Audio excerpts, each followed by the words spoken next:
Hi to everyone who's joined so far. In about 5 minutes, probably a little bit longer than that, we'll just have a welcoming remark. And the talks will start at the hour. It's great to have you all here.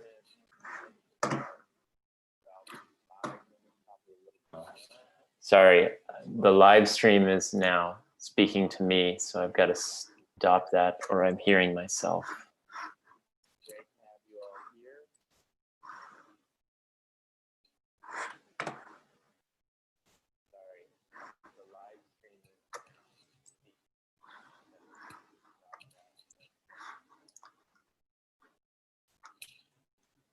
All right, fix that. Hi,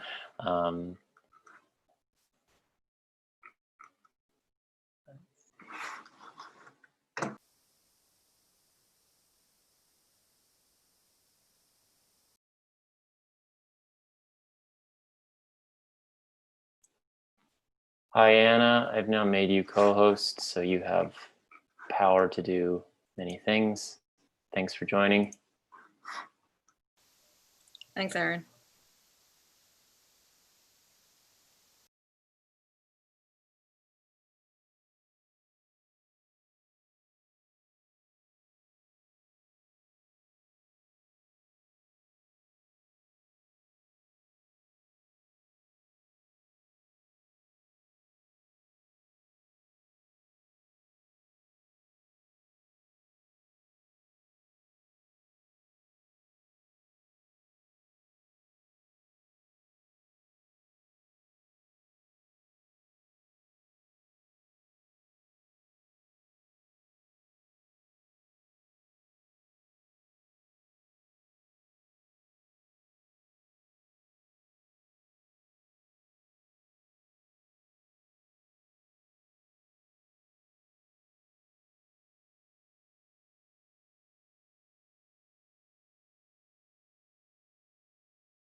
Hi, Zach. I made you co-host because only the co-host can share their screen. Welcome.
Welcome, everyone. We've got a fair number of people already. There are a lot of registered participants, so this room may grow much larger. I'm going to ask the chair, the chair of the first session, Anna. I believe you should be able to admit people to the Yeah, meeting. I'm admitted. Perfect. Can you? Yeah, so am I. Can you take that over while I do other things? Yeah, I am. Thanks very much. No worries. So I think we're waiting on just one more speaker for this morning's session. Otherwise, most of the speakers are here. Thank you very much for coming early. I scheduled the meeting to start 10 minutes before the first talk, just so we can have some introductory remarks. They won't take long, so I'll wait a couple more minutes, just so that we get a little more attendance before I start talking. So hang tight.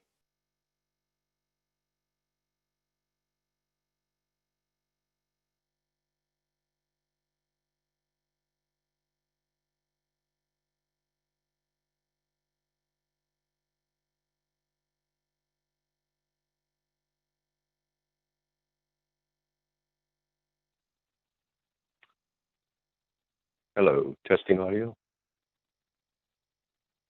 We can hear you. Good.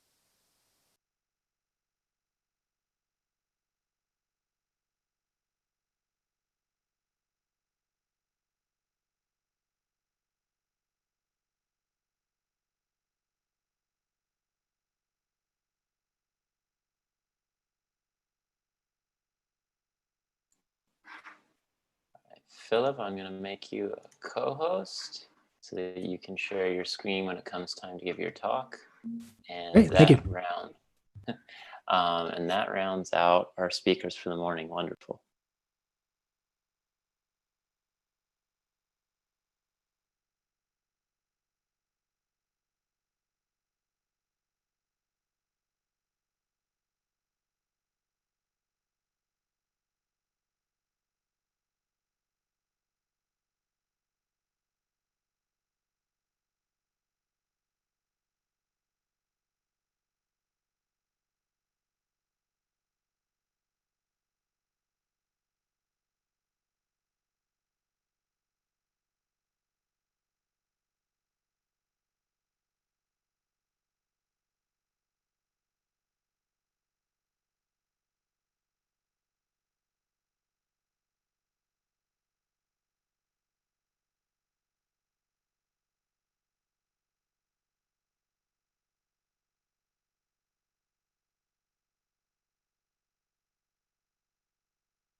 Okay. Welcome everyone to the 23rd Capra meeting on radiation reaction in general relativity.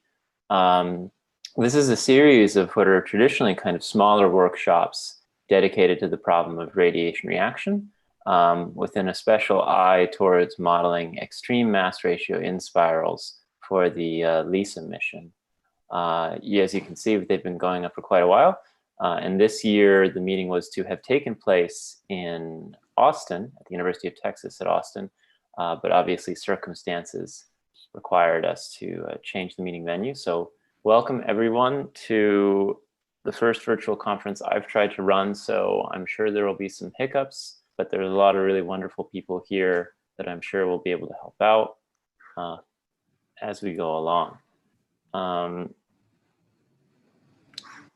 Just a few remarks. By now, we're probably all very familiar with Zoom or similar conferencing applications, but please leave your mic muted at all times. Your camera probably should be off when you're not speaking. This should be not speaking. And then, of course, when it comes time to speak, you should unmute and mute yourself when you're finished talking.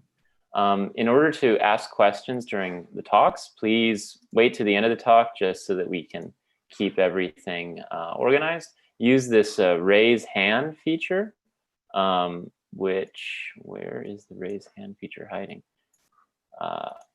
For me, it's next, 1 second. Well, actually, I don't know how to raise my own hand. Hopefully the raise hand feature does work under your own participants. I can't seem to raise my hand as a host. So I have far less power. Thank you everyone for raising your hands.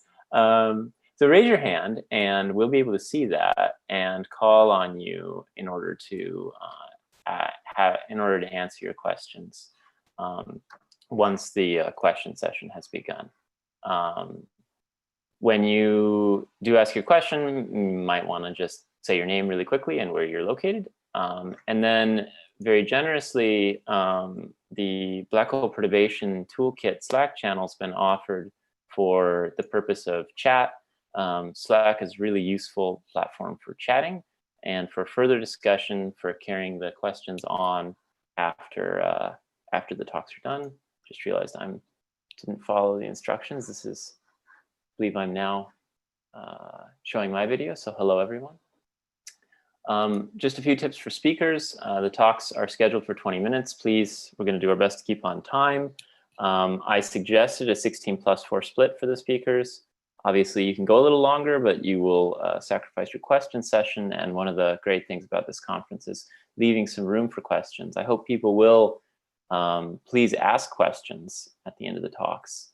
And that will hopefully spark further discussion in the discussion sessions.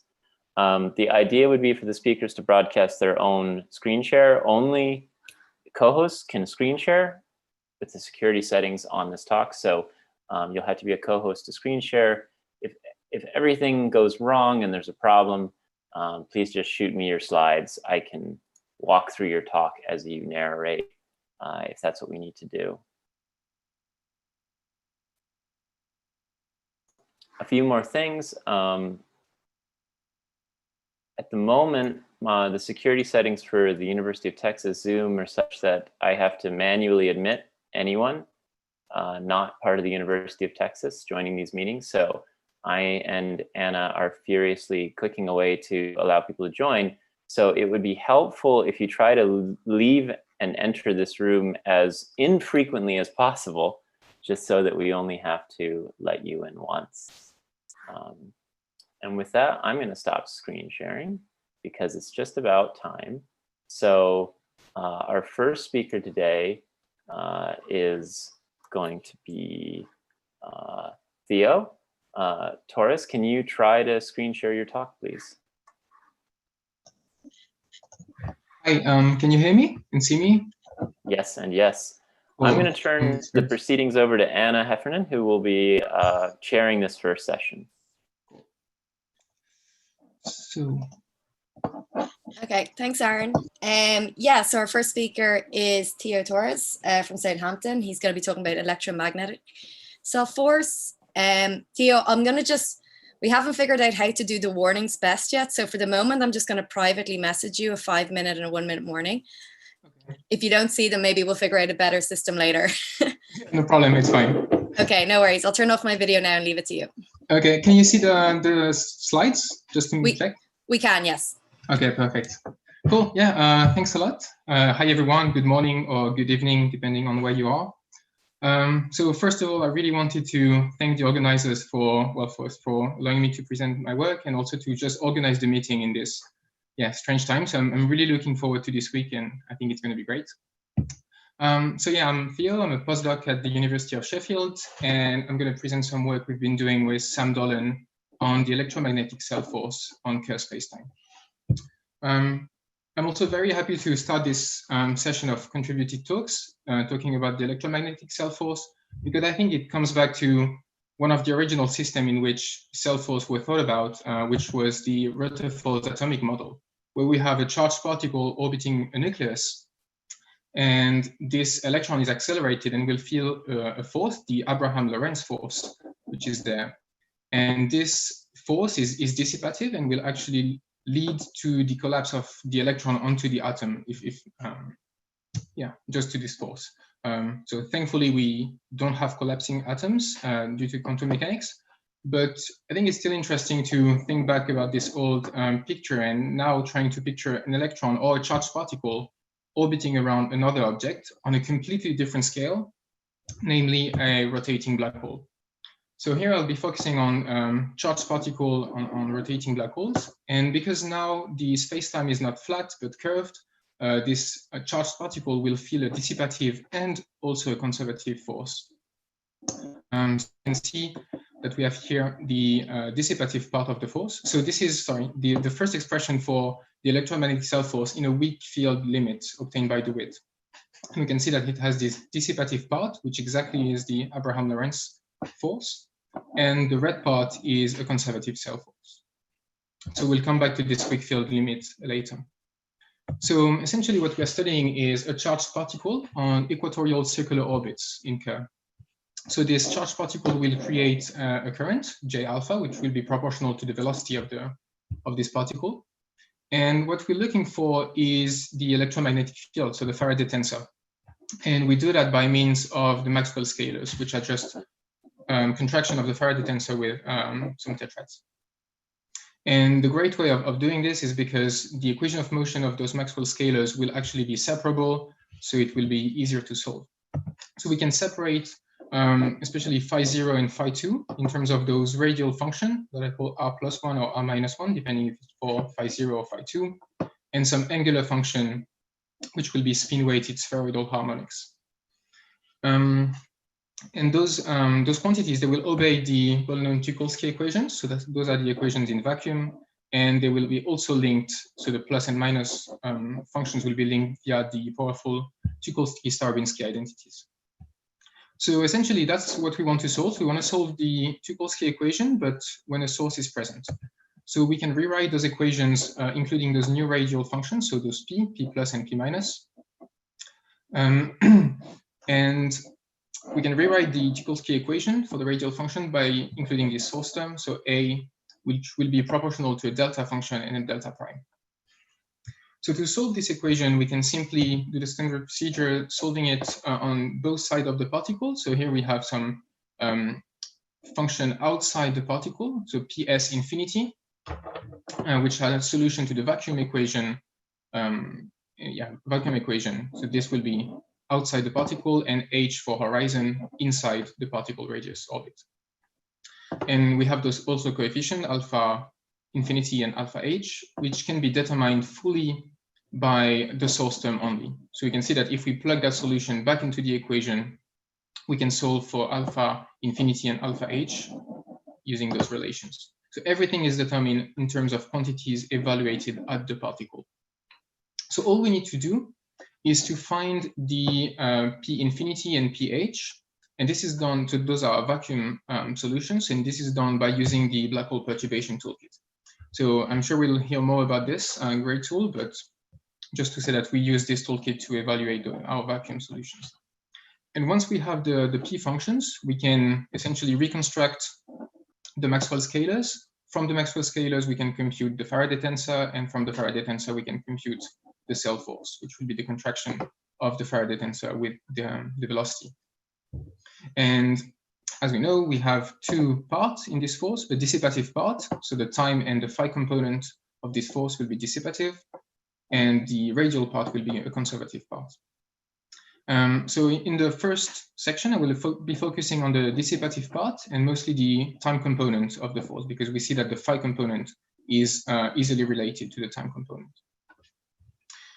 All right, so the dissipative component. This is actually really interesting because it's linked to the flux of energy at infinity and through the horizon.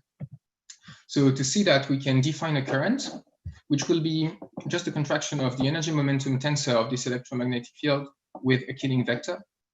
And since now we're not in vacuum anymore, then it will not be divergence free, but rather the divergence of our current will be given by this contraction of the Faraday tensor with the Killing vector and the source current.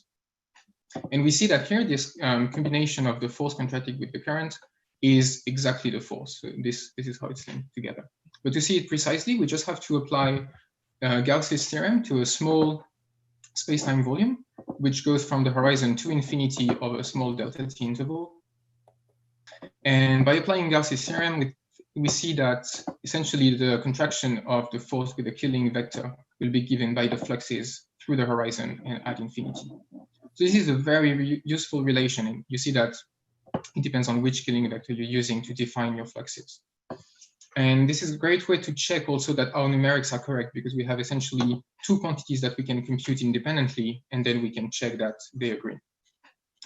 So focusing on those fluxes, we see that we essentially just have to compute the energy momentum tensor, the RT component of it. So we can do that at infinity and at the horizon. I'm just going to briefly mention the infinity case, but at infinity, this energy momentum tensor can be written as so. So we have the phi2 Maxwell scalar squared. And so using the separation of variables, so this decomposition of phi2 in terms of spin-weighted spheroidal harmonics and those radial functions that we saw earlier, using the fact that the spin-weighted spheroidal harmonics satisfy this orthonormality condition, and using the fact that we choose our radial functions to be well normalized, we can inject all those hypotheses into this value for the energy momentum tensor, and we can evaluate the flux at infinity, which will essentially just be given by the sum over L and M of those coefficients, alpha minus 1 infinity. So we can do the same at the horizon. It's slightly more tricky because the tetrad is ill-defined, so we just need to change frame, but this can be done. And we can also express the flux through the horizon, which will be given this time by alpha h plus 1 squared, and we have this coefficient in front. And this is very interesting because we see that a very nice effect, which is that if this quantity in brackets, so this moving frequency, is negative, then we can have a negative flux, meaning that the charged particle will not give energy to the black hole, but rather extract it. And this is known as superradiance. This is a really well-known effect. It has even been observed in some systems. And actually, it leads to a very nice idea as well, that we have our charged particle, which loses energy at infinity via this flux, but which can gain energy at the horizon. And if the two fluxes balance out exactly, then we can have this idea of floating orbit. So the particle will not fall onto the black hole nor escape to infinity. It will sort of float around it. And this idea has been around for a long time, and we can actually look at that a bit more in detail. So this is a plot of the ratio of the two fluxes. So the flux at the horizon over the flux at infinity for different black hole spins in the electromagnetic case as a function of the radius of the orbit. So we see that the more we increase the spin, the higher this ratio will be in terms of absolute values. And if this ratio were to be -1, then we could have floating orbit. But yeah, as we know, this is not the case. And actually, What is great also about using the toolkit to do this calculation is that we can directly compare our result in the electromagnetic case to the gravitational case. So this is essentially the same plot. So each curve corresponds to the same black hole spin, but for the gravitational case. And we can see that in this case, the ratio is actually much smaller than in the electromagnetic case. And this is due to the fact that in the electromagnetic case, we have this L=1 mode that will contribute to the total flux, which is not present in the gravitational case. And this is really the most contribution. So still about those fluxes, we can now compare it with the weak field limit that we saw at the beginning. So the Orbital, compare it with the first term. So here G is the gravitational field, and it goes as 1/r to the 4. So here is a plot of the sum of the fluxes, so phi infinity plus phi h, normalized by this weak field limit. And we can see that all the curves approaches 1 to when r goes to infinity. So here this -1 is just due to the choice of the signature I used, but it's not relevant. So yeah, all this seems to be working really well. It's in agreement with the weak field limit.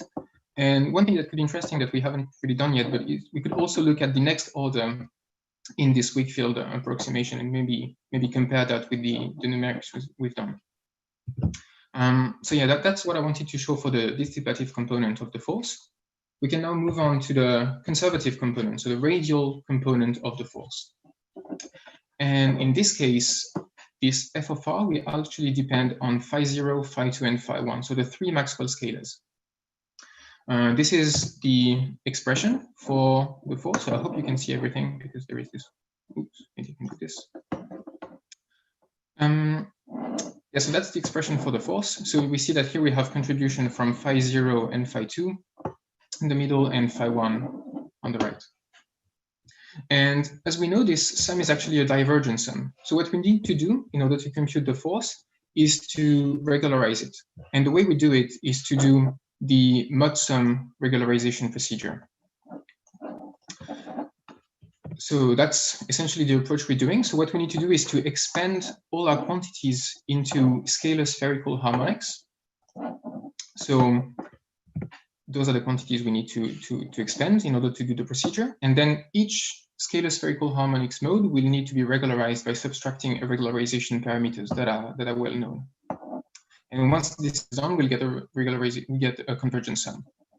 So what we need to do is to expand all our angular functions. So here L1 acting on S+1 is also an angular function. F-1 is also an angular function. So we need to expand all this in terms of first spin-weighted spherical harmonics and then scalar spherical harmonics. And we also need to take care of the cos theta terms that are the denominator. But this is only relevant in the Kerr case, because when a is equal to 0, those terms will vanish. And finally, there is one more thing we need to do in this case, is to add a monopole solution in order to match also the total charge of the spacetime. So that's what we've been doing. Essentially, we started with the Schwarzschild case. So we see that we have here is a plot of the different scalar spherical components of the radial force with different regularization orders being taken. So here the blue dots are just the bare force, so without any regularization, and we can see that it is increasing as L increases. It increases linearly, then we can subtract this linear growth and we get a constant, then we can subtract this constant and we get something that decays as 1/L squared. We can again subtract that and get better and better precision. So this seems to be working really well in the Schwarzschild case. And now what we've been doing is applying the same thing for the Kerr case. So this is where we are at the moment. So this is work in progress, so it's not completely finished, but this is exactly the same plot as before, but for a black hole spin of 1/2. So here again in blue, we have the bare force, which grows linearly, which we can regularize by subtracting this linear growth, and then we get a constant. We can subtract this constant and get something that decays as 1/L squared. And then when we try to subtract the next order regularization, we seem to get something that goes as 1/L cube. while we would expect something as 1/L⁴. And we believe that this will be taken care of by expanding the cos theta, as I said previously. So this is what we need to do. And yes, so we believe that this high Hell behavior will be taken care of by the expansion of the cos theta. But one thing we also see in this case is that actually this radial force, we can compute it in two ways, either coming from infinity and then taking the limit as we approach the particle, or when we come from the horizon. So we can compute two different values. And while in the Schwarzschild case, those two values really agreed really well after regularization, we still see a discrepancy in the Kerr case. So we still have a jump depending on which side we are approaching the particle. We're not exactly sure why this is the case, but that's what we're doing at the moment. So yeah, that's the last step of what I wanted to present. So essentially, what we did was to study the electromagnetic cell force on Kerr space-time and sort of complement the scalar and gravitational case that have already been studied.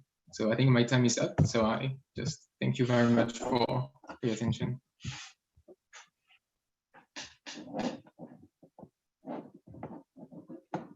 You're muted, Anna. Thanks, Aaron. So thanks, Theo, for the talk. I'm just going to scroll through participants now if anybody has any questions. We have a few clapped hands.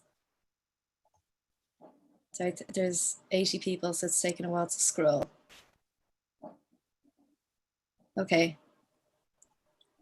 We don't seem to have any questions right now. Oh, Niels Warburton. Niels?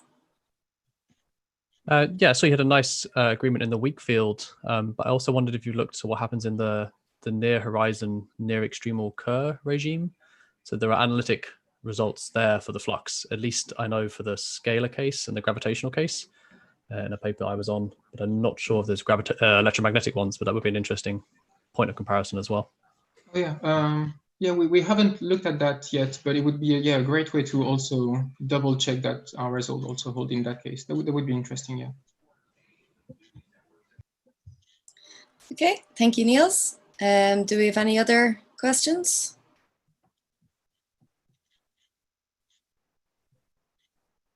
Okay, I think that's everybody. So we'll thank our speaker again. Thank you, Theo, and thank you for kicking off the meeting. What a very nice talk. So up next, we're going to have Leanne Durkin from UCD. Leanne, are you there? Can you share your screen? Hi, Anna. Can you see me? Can you hear me? Yes, we can. Okay, great. Okay, so Leanne's going to be telling us about Lorentz gauge calculations and I believe an overview of what's been done and maybe where she might be going next. So whenever you're ready, you can share your screen. Sure thing.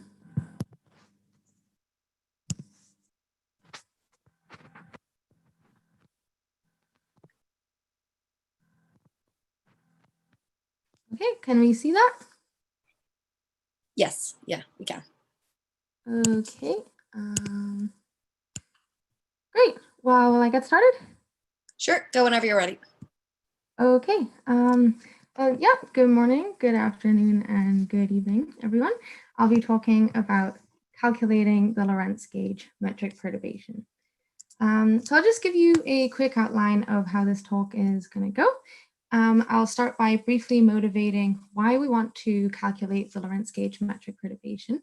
And then I'll give some specific details on exactly what we are calculating. For example, is it first order? Is it second order? It's first order before anyone gets excited, but we have to start somewhere. But then I'll summarize the method that we've been using to calculate the Lorentz gauge metric perturbation, as well as some of the roadblocks that we've met along the way and how we've recently started to overcome these roadblocks. And then I'll finish with a discussion on our results and ideas for future work.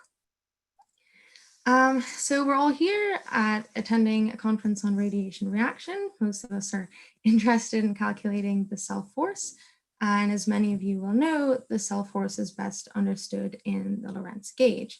And in fact, a second order, which is needed for LISA, is the only known but the formulation is only really understood in the Lorentz gauge. So if this has changed, please let me know.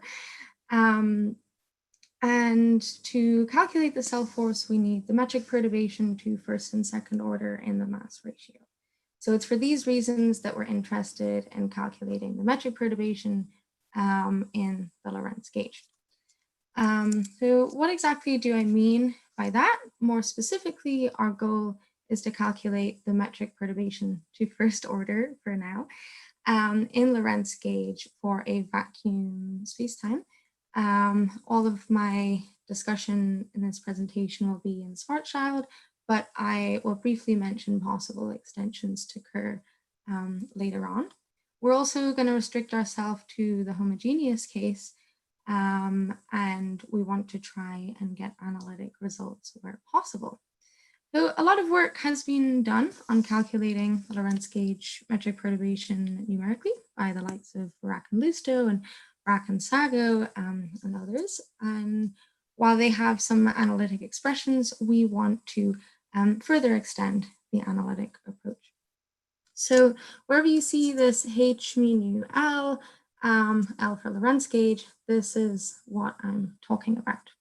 But just before we start the calculation, I'll say when we meet our roadblocks and as we start to overcome them, not only do we start to construct the Lorentz gauge metric perturbation in Schwarzschild, but we also start to carve a path to obtaining a gauge transformation between the Reggie-Wheeler and Lorentz gauges, as well as gaining some intuition as to how we might find the metric perturbation in Kerr. These things aren't immediately obvious at the moment and are by no means done, but I'll revisit this statement when we talk about our results. So let's go ahead and try and calculate our metric perturbation in Lorentz gauge. We're going to use a mode sum decomposition, split up the metric into an odd and even sector part, and substitute the various components into the linearized Einstein field equations in Lorentz gauge. So this is by no means new, but the method that we'll be focusing on is that of Bernstein. And I'll just point out that all of my discussion be in the frequency domain. So for the odd sector, the metric perturbation looks like this. We can throw these expressions then into the field equations, and what Bernstein does is solves for the odd sector Lorentz gauge metric perturbation components and finds that for the homogeneous case, they can all be written in terms of Reggie-Wheeler master functions. These expressions will change slightly for the inhomogeneous case, but as I said, we're only interested in the homogeneous case for now. The right hand is 0. And I'll just mention that all of these expressions and later discussion will be for the radiative modes, though I'll briefly mention other cases towards the end. But we can see here that the Lorentz gauge metric components, if they can be written in terms of Reggie-Wheeler master functions, we might be able to get that transformation between Reggie-Wheeler and Lorentz gauge, which has been done in the odd sector. What about the even sector? The even sector metric perturbation looks like this. Do the same thing. We throw these expressions into the field equations, and Bernstein solves for each of the even sector metric perturbation components. I won't give them explicitly like I did for the odd sector because they are incredibly long, but the point is they can be written as some kind of linear combination of these fields and their derivatives. And I'll talk about what this funny thing is in a second. But just like the odd sector, we see the even sector can be written in terms of Reggie-Wheeler master functions, as well as the Zerilli function, but of course this can be transformed into the spin weight 2 Reggie-Wheeler master function as well. And then we also get this funny thing that Bernstein refers to as M2AF, which obeys this equation here. So this is our first roadblock. If M2AF wasn't here, we would have all of our metric perturbation components in terms of our Reggie-Wheeler master functions, and at least for the radiative modes, and we would be able to get that nice transformation for the even sector as well. But M2AF kind of puts a little bit of a spanner in the works. But if we were able to solve M2AF, we'd be able to get the radiative Lorentz gauge metric perturbation. So we want to try and do that. M2AF has been solved numerically by Bernstein, Nolan, and more recently by Niels as well. But as I said, we'd like to try and get that analytic approach, or semi-analytic if possible, as that will complete our pursuit of the Lorentz gauge metric perturbation. This is quite difficult to solve because we don't have a compact source. One thing we tried was using a low frequency expansion and the MST series for the Regulator master function. We haven't been able to solve this yet. So what we decided to do was change tactic a little bit. And instead of spending all our energy trying to solve M2AF, we diverted our energy into trying to show that M2AF doesn't need to be solved. So if we could somehow calculate the Lorentz gauge metric perturbation without having to solve M2AF, that would make our lives a lot easier. But where did this idea come from? How do I know that that's even possible to get around solving this thing to construct our metric perturbation? Well, if we take Bernstein's components, just give one example to remind you of what they kind of look like, though I didn't give the even sector expressions. But if we throw Bernstein's expressions back into the field equations and the gauge condition, what we get is this. So each of our sort of A, B, C functions, etc., will be different depending on which of the components of the field equations we're looking at. But the main point here is that we have some kind of linear combination of homogeneous equations. So each of these terms is just going to be 0. And what this means, at least for M2AF, is that no matter what M2AF is, it will satisfy the field equations and gauge condition.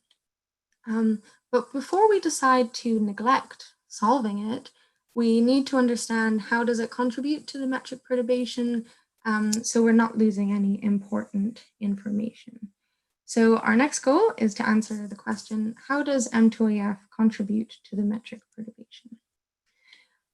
So instead of trying to tackle this whole question all at once, we're going to use the fact that we can split up the metric into different parts. So if we've got our little black hole or our compact body orbiting our massive black hole, we're going to get some gravitational radiation. We'll get a perturbation to the overall angular momentum of the spacetime, perturbation to the overall mass of the spacetime, and a gauge completion piece. So we can ask, how does M2AF contribute to each of these pieces of the metric perturbation to break down our question systematically? And as I mentioned before, the expressions are not the even ones, I didn't show you those, but we're going to look at the radiative modes because that's what we've been looking at so far.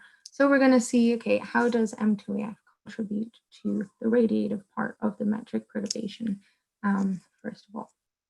So how do we check that? Well, we're going to use a result from Wald, which states that either of the perturbed Weyl scalars alone uniquely satisfies the non-trivial part of gravitational perturbations to a curved black hole. We're interested in Schwarzschild, but the same results apply. But to kind of unpack this technical statement here, this means if you have a quantity that contributes to the perturbed Weyl scalars, it will also contribute to the gravitational perturbations or the radiative part of metrics. Alternatively, if a quantity does not contribute to the perturbed Weyl scalars, it will not contribute to the radiative part of the metrics. So how are we going to show that whether or not M2AF contributes to the radiative part of the metric? We're going to see if it contributes to the perturbed Weyl scalars. And the way we do this is using these equations here. So we can use the fact that for homogeneous perturbations, which is what we're interested in for now, is that the perturbed Weyl scalars can be written or expressed as the Riemann tensor components projected into a Kinnersley tetrad.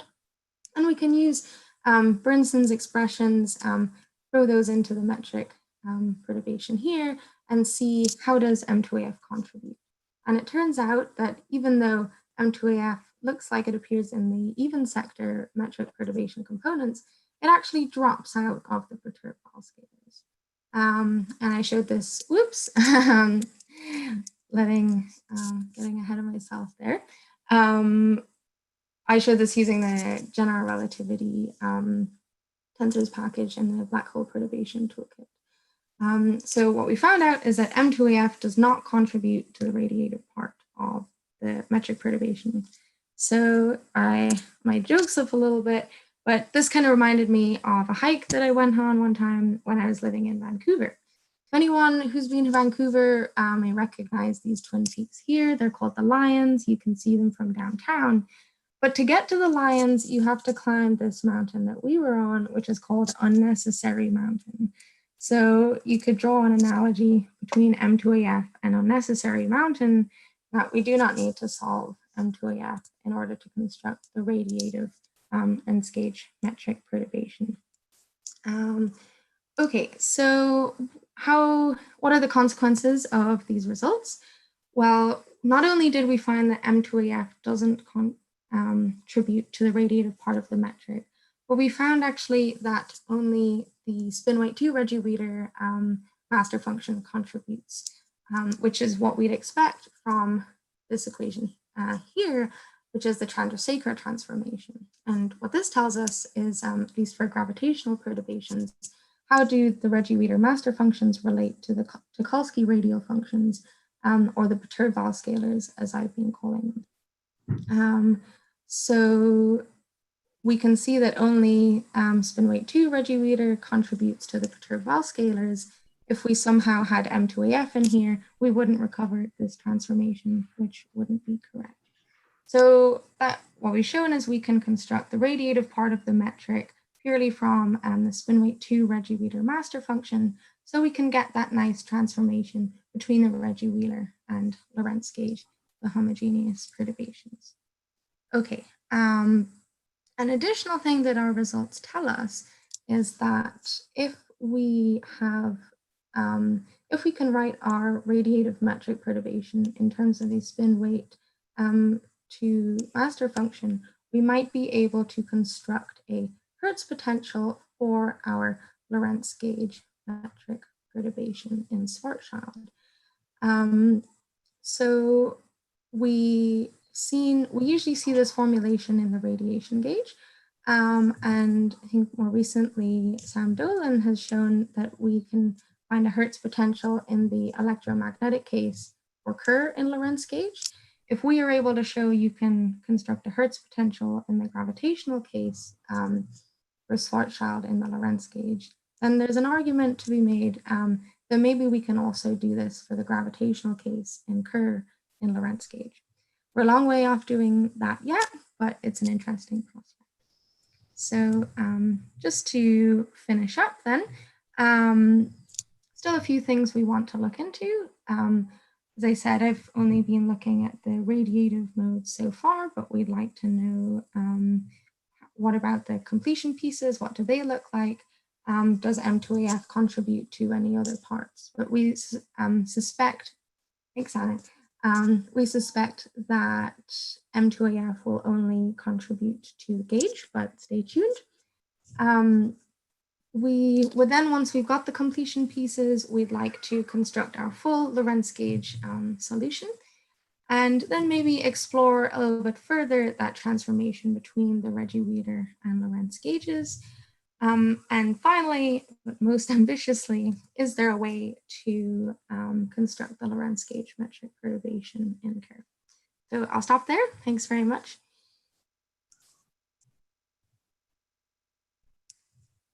Okay, thank you, Leanne, for a very nice talk. Lots of applause symbols coming through. I'm just going to scroll down now to see if we have any questions. So if anybody has a question, please raise the hand icon. We're up to over 90 participants now. Okay, I'm not seeing anything come through right now. I was kind of curious though, have you looked at I don't know if you saw some work that like the Detweiler easy gauge that was also used by Johns and Thompson. If you guys have looked at that at all, or you're kind of at the moment concentrating on the Reggie Wheeler and Lorentz gauge. Yeah, I've looked at it, and so far as I've read about it, certainly in Thompson's thesis. But we've really been focusing on just the Lorentz gauge, and as I said, mostly on the method that Bernstein used. Yeah, that's fair. Okay, any other questions?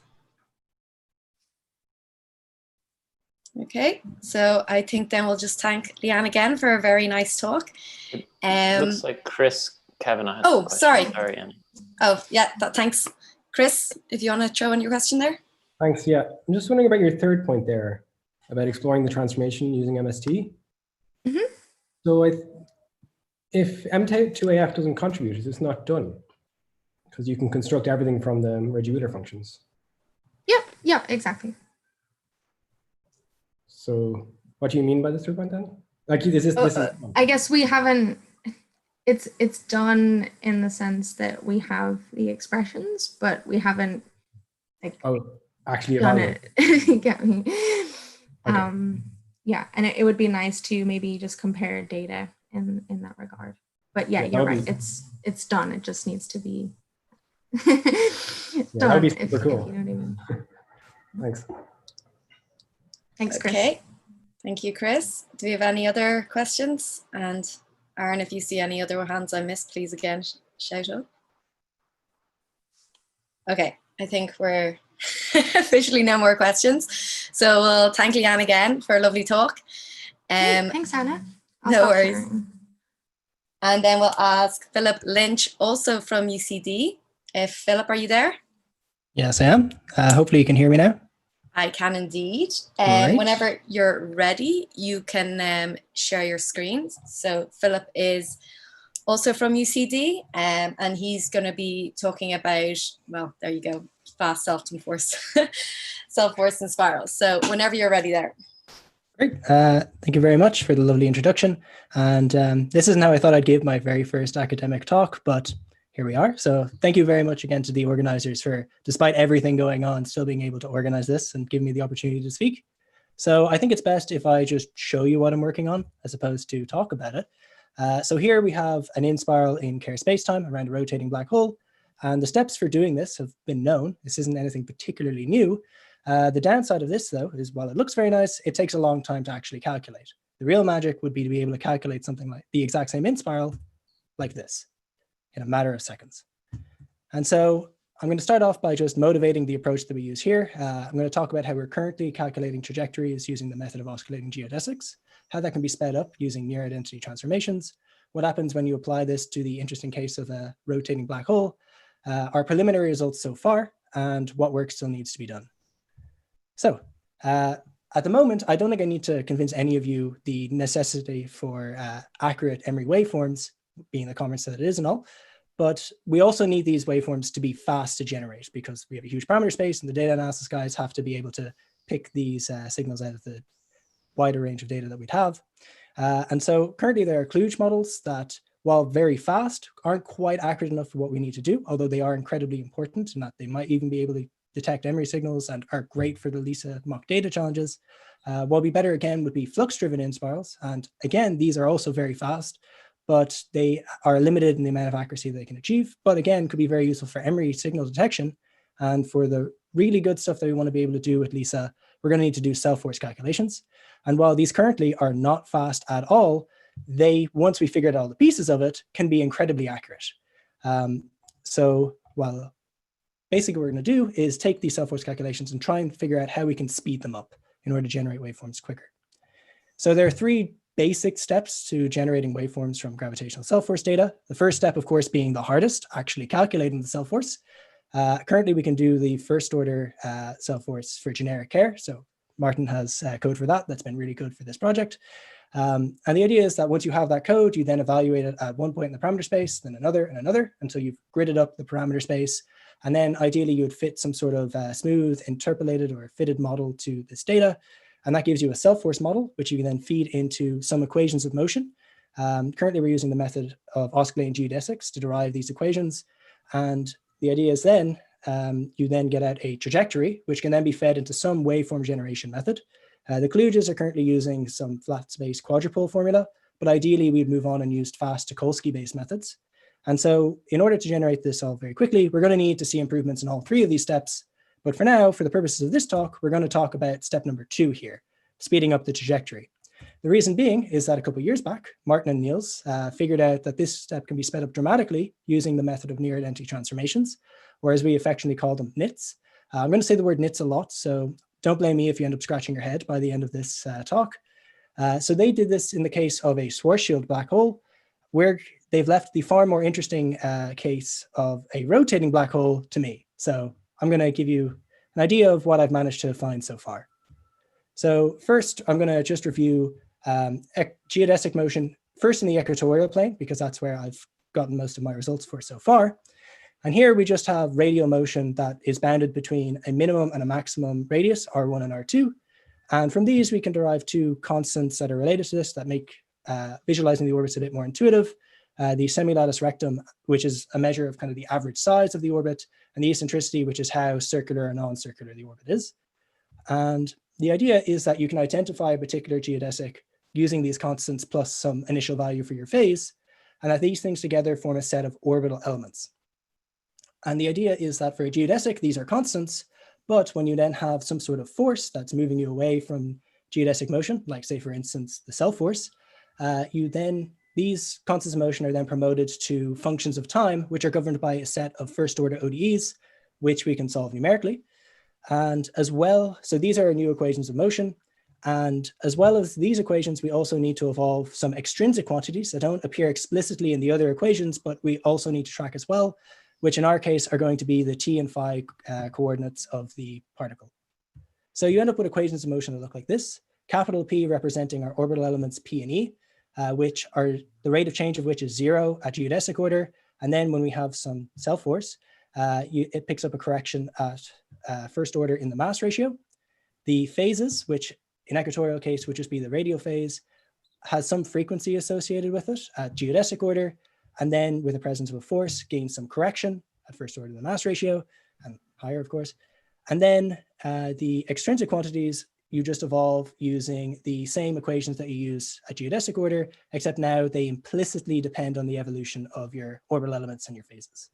And so the exact expressions for these equations were found for generic Kerr orbits by this paper by Gare et al. And you can use this to find the trajectory of an inspiraling body under the influence of a force. And in particular, if you have a self force, you can use that there. So typically what these self force inspirals will look like is you start off at a large orbit size and a large eccentricity. And as it evolves closer and closer to the central black hole, as this orbit shrinks, you'd expect it to circularize, which is what we can see here. And this seems to just sort of follow a straight line through this P and E space. So it's weird that when you try and run this, it takes an awful long time. And it's only when you zoom in and see what it's actually doing on a small time scale that you recognize that with every single orbit, you end up getting these oscillations, which realistically we don't need when it comes to generating long-term waveforms. We really just need to capture the long-term evolution of this. It would be great if there was some way that we could average this out.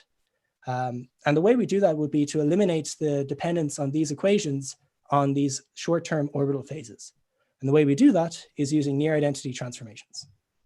So the gist behind this technique is that instead of solving for our P's, our Q's, and our S's, we instead solve for these related quantities that are related to our original functions plus some small corrections. And these Y's, X's, and Z's, we just leave these completely arbitrary. They're going to be whatever we need them to be, such that we obtain equations of motion that look like this, where we no longer have any dependence on the short-term orbital phases, or Q's. And so the actual calculation for this was done in this paper by Niels and Martin a couple of years back. So you can look at the full calculation there. I'm just going to do the very first step to give you a flavor for what this calculation looks like. And so the idea is that if we want to figure out what our transformed forcing function is going to look like in relation to our old one, we rearrange the equations of motion, use the definition of the NIT. And so now we have our transformed function is our original function plus a derivative of something we've yet to specify. And so we'll then split everything into its average and oscillatory pieces using a Fourier decomposition. And so when I expand this out in terms of average and oscillatory pieces, what we find is that these are the only bits that depend on Q. So I'm going to define Y such that it perfectly cancels out with this, meaning that our Y here is given by this quantity here. And so the idea is that you'd have to do this up to second order in the mass ratio as well to capture everything. The end result looks something like this. So we have our independent equations of motion, independent of the phases, and the translation between these and our original forcing function are given by these equations. So the leading order behavior is very simple. You just take your original force and you just average it over one geodesic orbit. So that's very easy to calculate. But if we have, say, second order effects and strong conservative effects, like we would with the gravitational cell force, we'd also need to calculate these F2s in order to accurately track the phase. And so these things are far more complicated, but importantly, we know we have the machinery for this. All of this is independent of the underlying forcing functions and what they are. So while Martin and Niels were able to apply this to the Schwarzschild case, we could easily just apply this to the Kerr case. And it should just be a case of turning the crank and getting our transformed equations and getting fast in spirals, right? Well, if I'm saying this facetiously, then you probably know that there's some issue here. The reason being is that the equations as derived by Dare et al. In that paper take roughly this form, where they're using energy, angular momentum, and Carter constant instead of P and E, but that's fine. You can translate between the two. That's not a problem. The problem is actually due to this term here. So this frequency appears everywhere in our transformed equations of motion. And so if this term depends on the orbital phases, our transformed equations of motion would also depend on the orbital phases, meaning that we haven't actually sped anything up. And so we'll do a lot of work but for no gain. So we need to derive entirely new equations of motion before we can even apply the NIT. Thankfully, in that same paper, they do outline an approach for doing this. And that is you replace the phase variables that they were using with the action angles for the radial and polar motions. And the reason why you do this is because at geodesic order, the rate of change is by definition the mean time fundamental frequency of the orbit, which depends only on your orbital elements, your P, X, and whatnot. And also, thanks in the black hole perturbation toolkit, you can also find the function for R and your polar angle Z for geodesics in terms of these action angles, which again, Martin was very helpful in simplifying. And so we now have new equations of motion that satisfy the condition we need to work very nicely with the NIT. And so now we can actually apply the NITs the way we did before. And so while I have derived what that would look like in the generic case, it's very long and very ugly. So I'm just going to show you the equatorial case for now. And what we find is we can relate our transformed functions to our original functions using these equations here. And as you can see that these second order ones are important for capturing the conservative effects and involve derivatives with respect to the orbital elements and decomposing everything into Fourier modes and resumming them in a very particular way. But now that this is known, we can write code that can handle this calculation. And so the steps involved in actually applying this, is a very significant offline step that one has to do first. And that is that you take your original functions for your original forcing functions plus the derivatives, you evaluate them at a given point in the parameter space over an orbit, and then you use fast Fourier transforms to decompose them into their individual modes. And then you recombine those modes using the equations that I showed previously to get your transformed equations. And that'll give you those transformed equations for one point in the parameter space. You then have to repeat this all across the parameter space that you're trying to tile, and then interpolate between these data points in order to get smooth functions that we can then evolve in spirals with, and then you've saved them. So this is quite a substantial offline step, but it is a very easy step to parallelize. So stick it on a cluster for a couple of hours and it's usually done. And ideally, you only ever have to do this calculation once, because after that, you just load in those interpolants, you set your initial conditions, throw them into your favorite numeric solver, and you should get in spirals in a matter of seconds. So in order to test these things to make sure that we're actually getting what we say we are, I've actually been limited not by our knowledge of step 2, but of step 1 that I was talking about, the underlying forcing models. So we currently don't have any for generic Kerr, so all my results have been in the equatorial case so far. And a good first step would be, well, we know how it behaves in Schwarzschild. So just take that Schwarzschild model that Niels and Martin used for their original calculation and stick that into the Kerr equations. Set the spin parameter something low, like 0.1, so it's not too far out of its domain of validity, and just see what you get. And so when we do that, what you'll notice is that the knit and the full equation, the full in-spiral, agree very well. So looking at it more closely, so our knitted in-spiral is this orange one. In blue, we have the full in-spiral. And you can see, if we zoom in at the initial part here, that our full in-spiral has all of these oscillations, and our knit averages straight through them. We can then also take our knitted trajectory and invert the transformation, essentially just adding the oscillatory parts back on after the fact, and show that it matches up very well with the original in-spiral, which is what this red dashed line shows here. So at the start, this adds up incredibly well, it's basically on top of each other. And then towards the end of the in-spiral, it gets a little bit less accurate, but still manages to track very closely to the original in-spiral. And so when we look very closely at the error in the orbital phase and in the extrinsic quantities, which is important when we start generating waveforms, you notice that we do induce a small error in the accuracy of the radial in the accuracy in the radial phase, which is inherent to performing these transformations.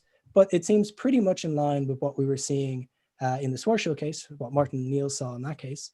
And so we're happy enough that this is roughly doing what we would expect it to do. But maybe we're just getting lucky and that's only in the low spin regime. What if we have a much higher spin? Well, we're going to need a model that works there too.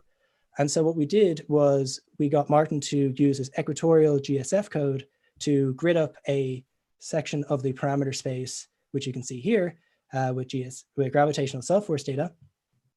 Now, this is not a particularly good model. I mean, you can see the points are not exactly dense in any way, but we just needed something basic that looks and behaves roughly like the gravitational self-force to make sure that this transformation is working the way we would expect it to.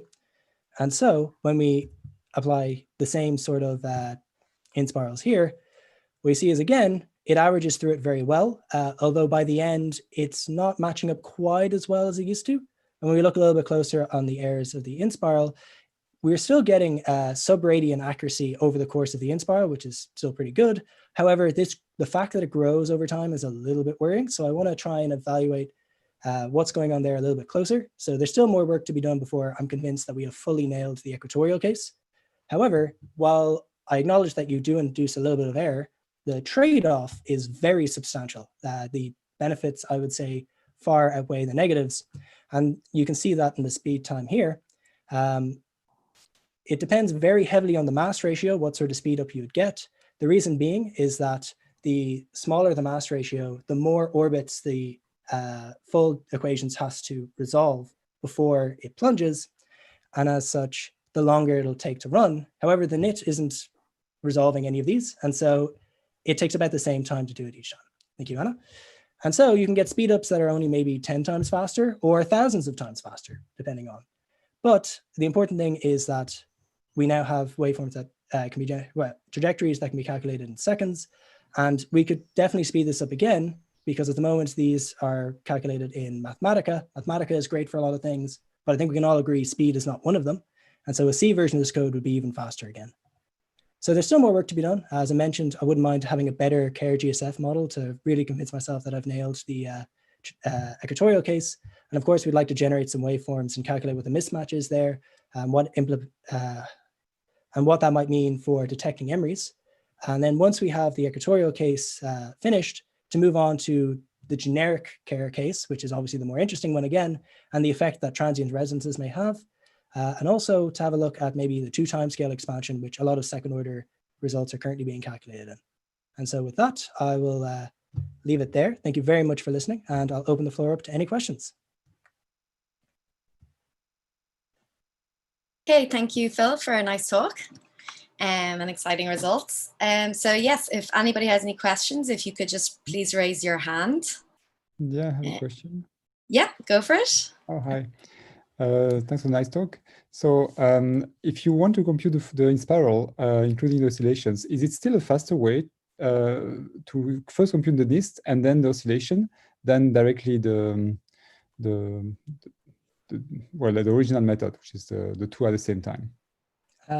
Yes. So yeah, it would be faster to first calculate the knit and then reconstruct the inspiral afterwards. And the reason being is that the inverse transformation depends on things you've already it depends on functions that you've already derived in order to get the knit in the first place. And these functions are actually very quick to evaluate.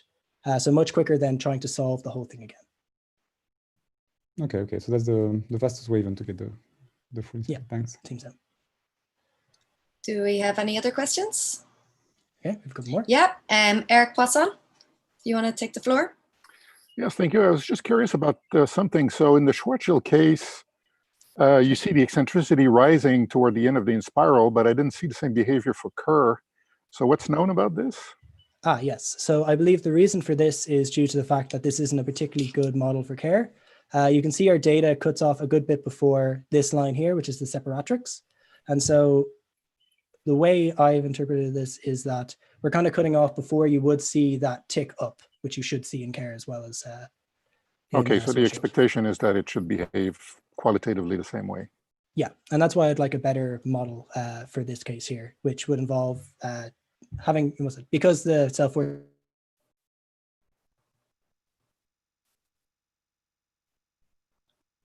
I think we might have lost Philip. Changes quite a lot near the separatrix. You need a it's too much longer. Philip, I think we might have lost you for a second there. Oh, apologies. How much of the answer were you able to hear before that? Do you know where I cut off? I think the essential part. Okay. Okay, Michael Katz. Yeah, hi Philip, great talk. I was just wondering if you expect, say like a C implementation rather than Mathematica to be like the same order of magnitude in terms of timing as the Schwarzschild model from Martin and Niels. Let's see, it might be a little bit longer just because the equations themselves, there's more equations to evolve. So before you, yeah, I think there's one extra equation involved, but I would still expect it to be roughly the same order of magnitude once it's fully implemented. Maybe a little slower, but not that significantly slower, at least for the equatorial case. In the generic case, there's even more equations involved, so it might be a little slower again. But for the most part, I'd still expect it to be roughly the same order of magnitude. Great, thanks. Okay, and Leanne, I believe that's the question.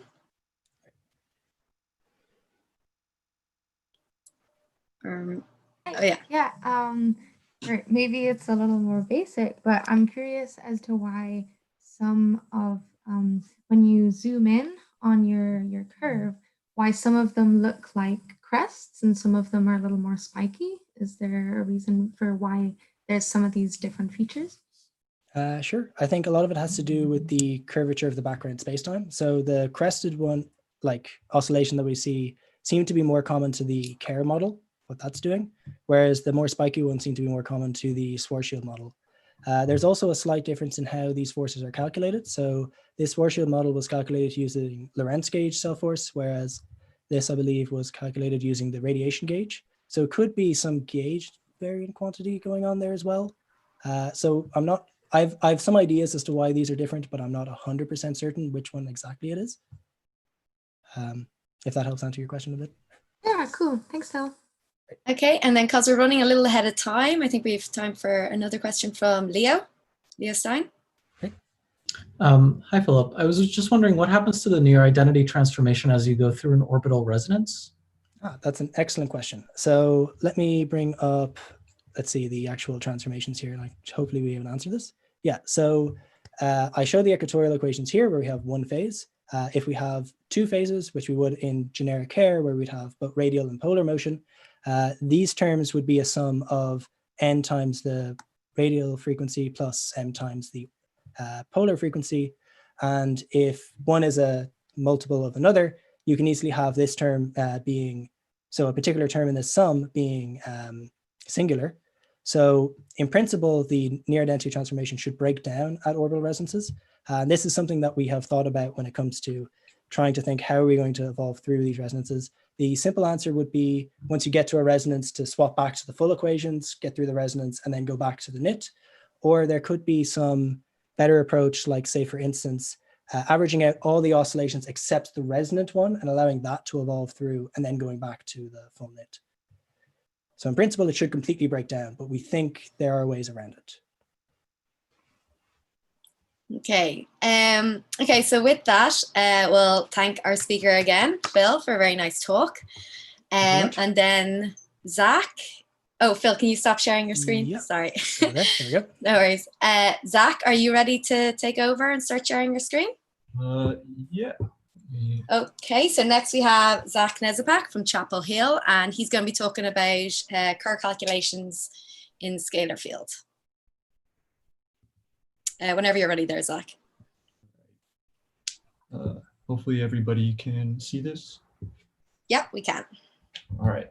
Well, thanks for letting me give this talk today. My name is Zach Nezepak, and I'll be discussing some recent work I've done with Chuck Evans at Chapel Hill, where we explored particular orbital configurations that were just mentioned, these orbital R theta resonances using a scalar self model. And this work was supported by the National Science Foundation and the North Carolina Space Grant Consortium.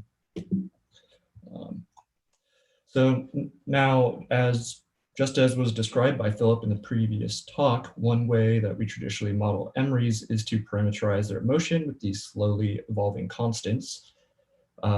And so, for example, he talked a lot about the orbital parameters or the constants, conserved quantities associated with the Killing symmetries, or one can also think of the frequencies associated with the radial, polar, and azimuthal motion of the small body also evolving, where here I use epsilon to refer to frequencies that are conjugate to Mino time rather than coordinate time. And in general, as we kind of saw before, these MREs will have some complicated trajectory as shown here on the right. But as these frequencies evolve, eventually the radial and polar frequencies can form a low integer ratio. So in other words, they're related by two relatively prime integers, which I call beta r and beta theta. And when this occurs, this is when we get this orbital configuration known as an orbital R theta resonance. So a quick example, if beta r and beta theta are 1 and 2, we refer to this as a 1-2 resonance. And I have plotted an example of 1-2 resonances here on the right. And you can see that they just have a noticeably different structure compared to the non-resonant motion above. Now, as demonstrated by Lorentz and Hughes, almost all MREs will encounter at least one strong R theta resonance as that evolves through the LISA passband, with it most likely encountering the 1-3, the 1-2, or the 2-3 resonance.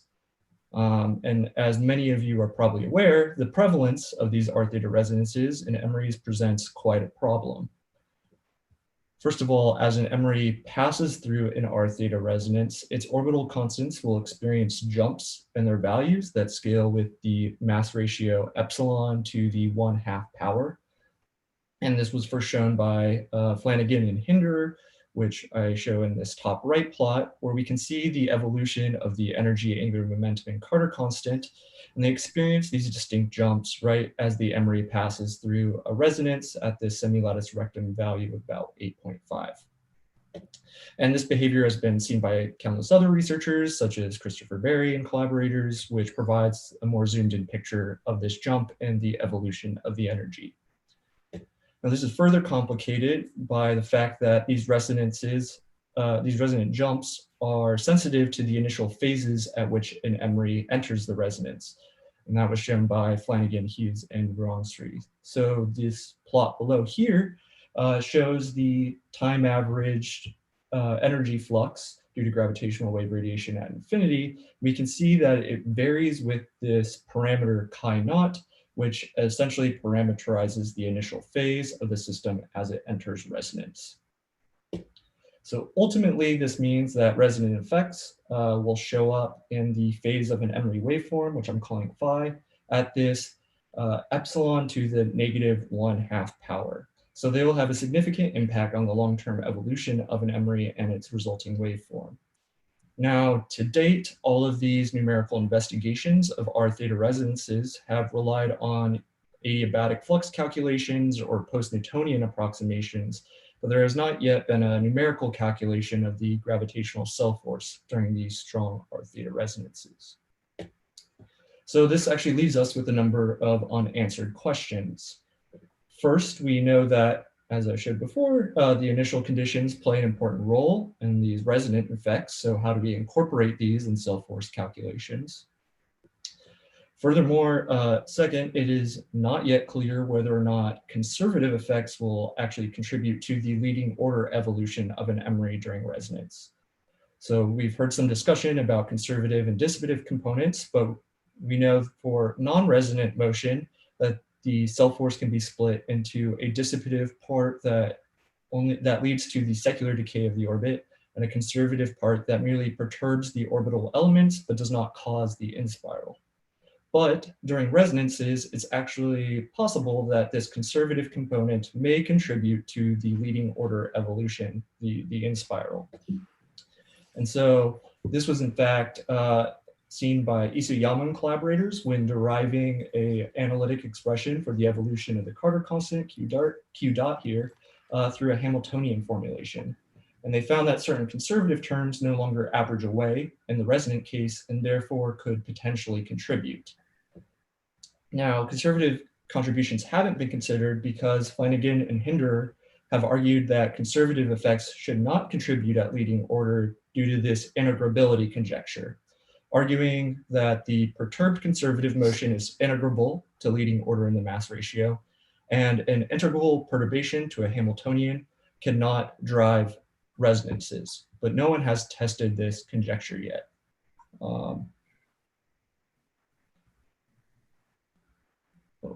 Sorry, my screen went blank here for a sec.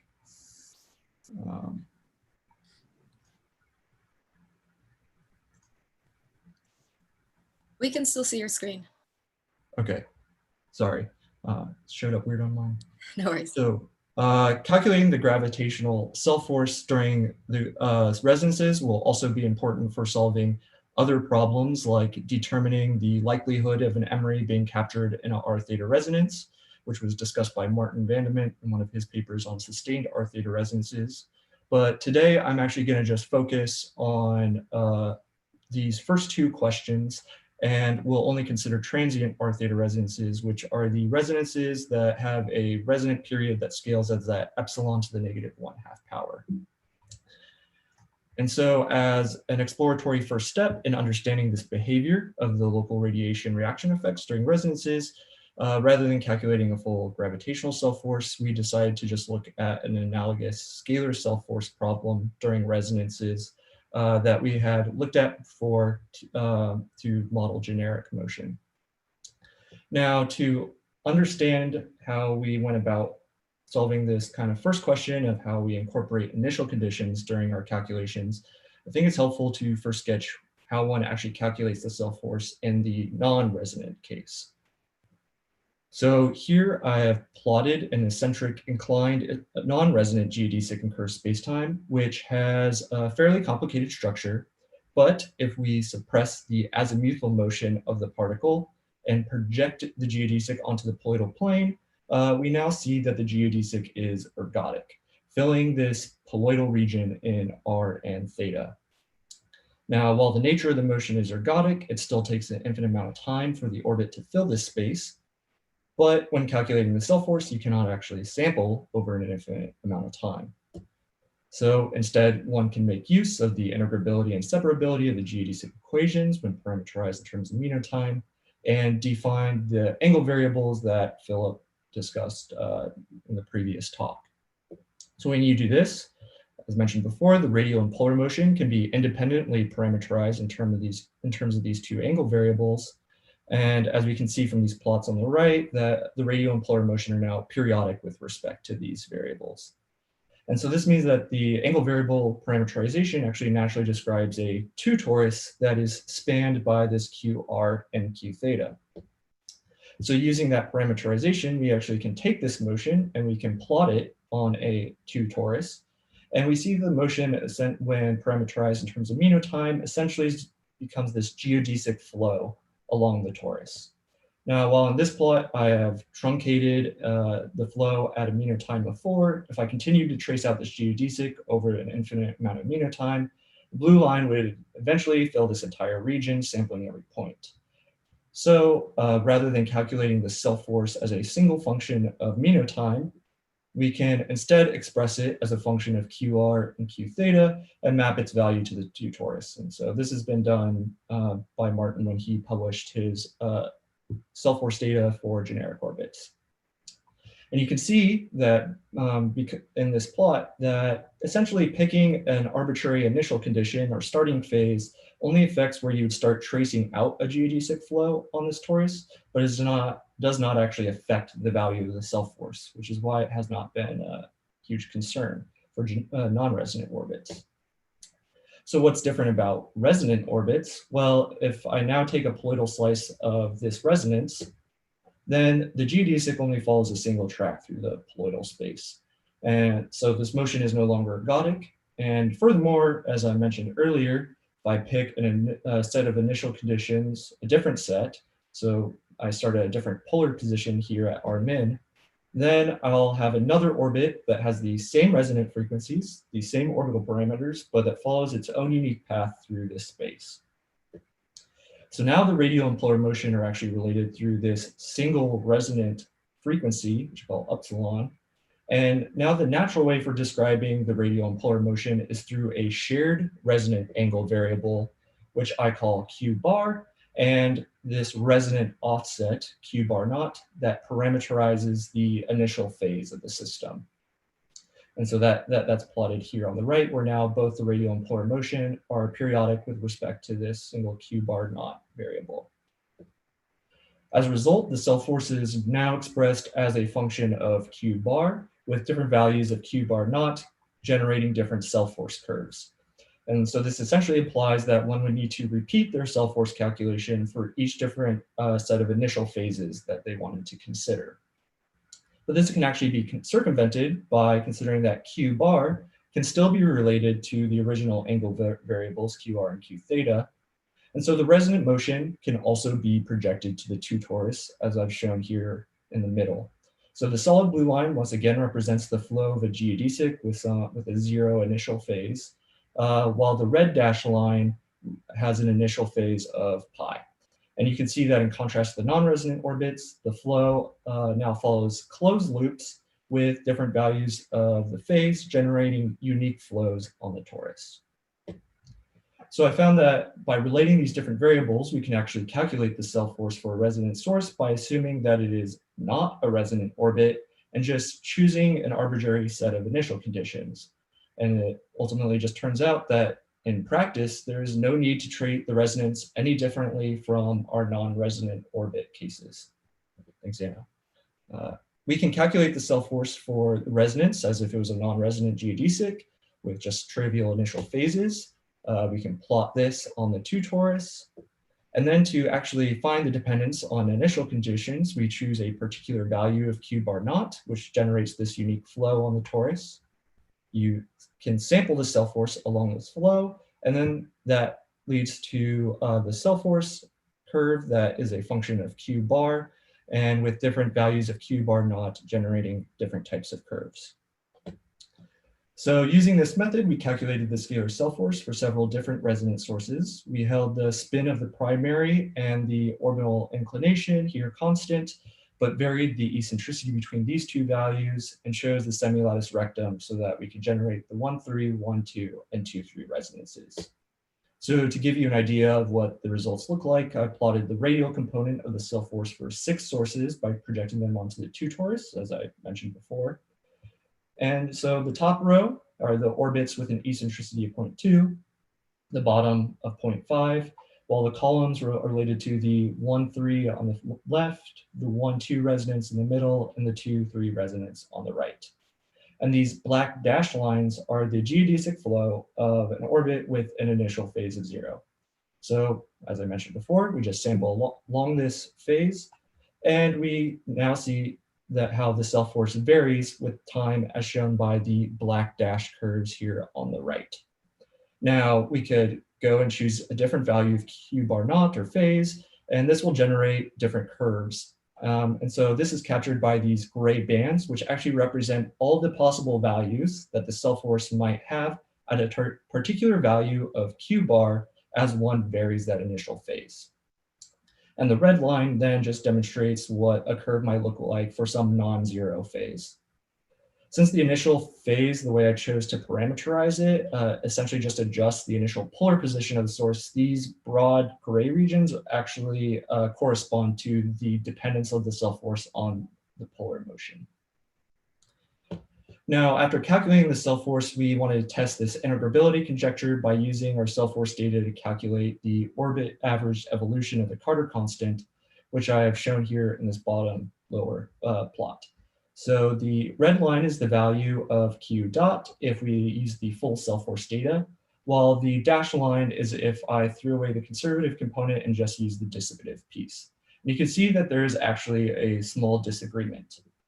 However, if you go and just plot purely the conservative contribution, you see that it's about 4 orders of magnitude smaller than the dissipative cell force. And that's actually below the numerical error that we estimate for our conservative contribution. So we only know the conservative component, thanks Anna, to about 4 digits of precision. Therefore, the conservative contribution is actually consistent with 0 in this case. So we have at least demonstrated that the conservative contribution is negligible or subdominant when compared to the dissipative contribution. So then you might ask, well, where is this error coming from? Well, kind of as we've seen in previous talks, the conservative component requires regularization. And this regularization procedure introduces error into the calculation.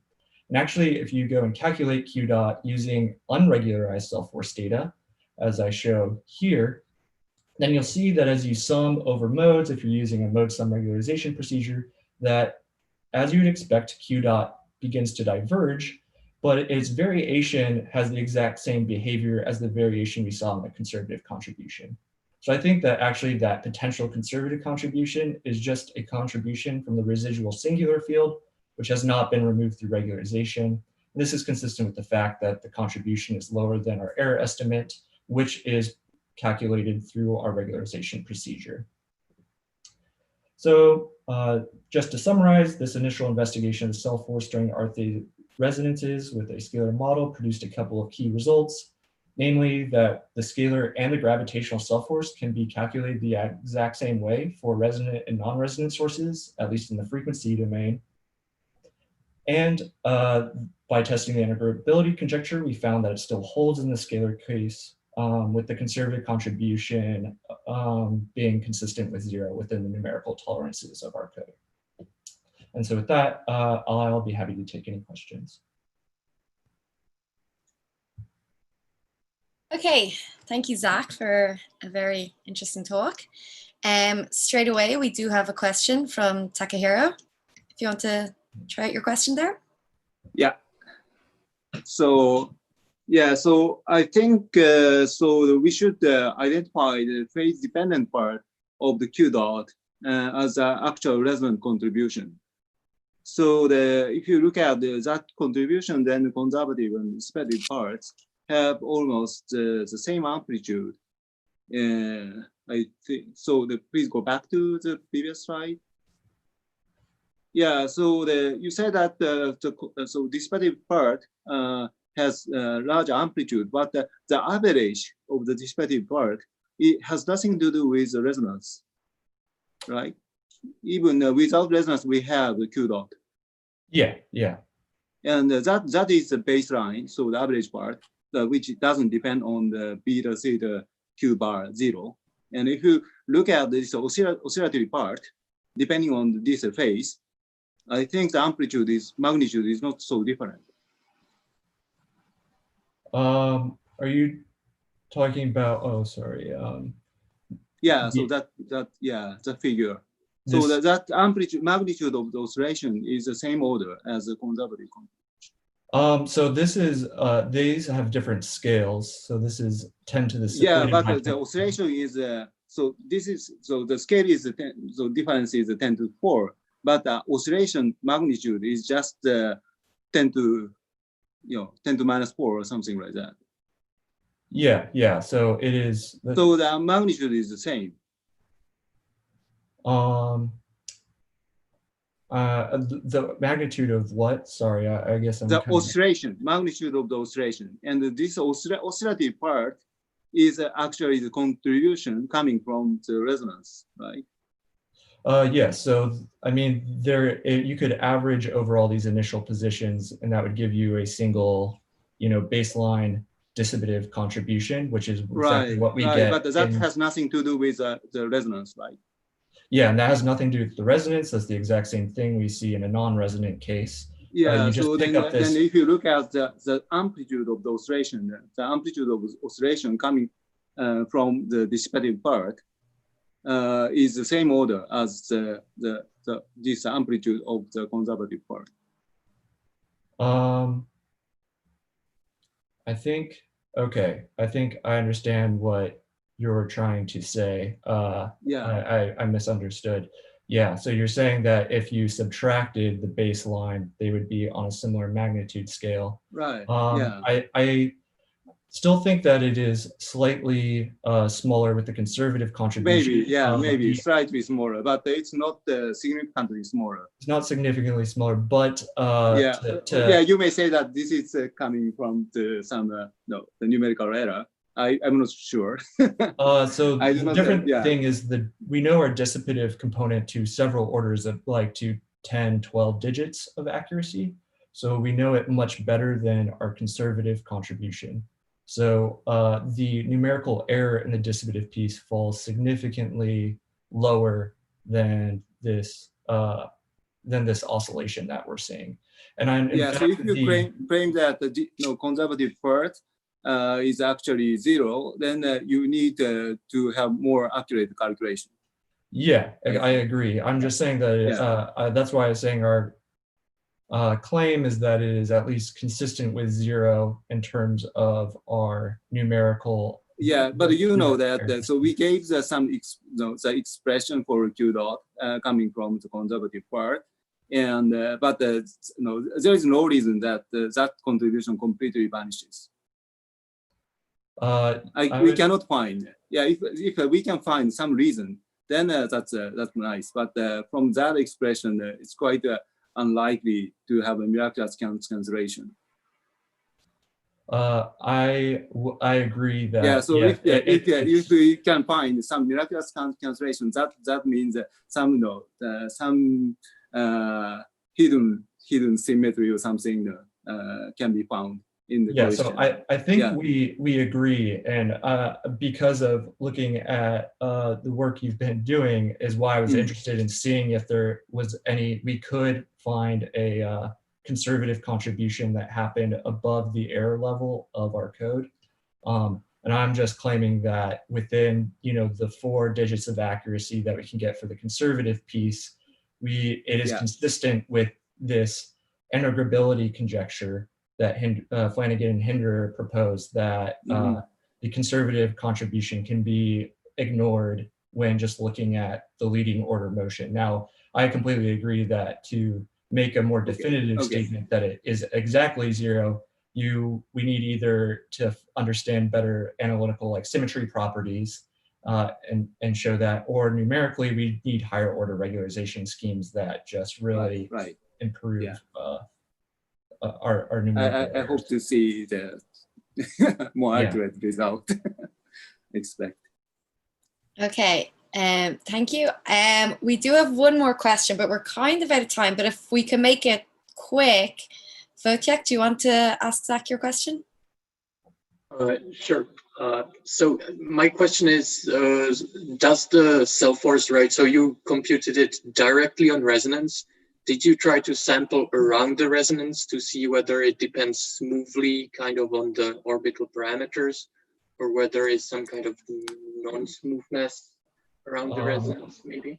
Yes, so I have calculated away from resonance, and I think, so it is smooth, and I think that is essentially why you can do this kind of in a practical manner, calculate a resonant cell force result the same way you would do a non-resonant cell force result, is because there is this smooth transition. There are certain symmetries that basically all these phase dependencies that arise that you think you might have to worry about in a resonance, they all cancel one another in the mode sum construction of your cell force. And so everything just ends up smoothly varying through the resonance for the cell force. Obviously, when you get to the average quantities, you get these jumps in discontinuous behavior.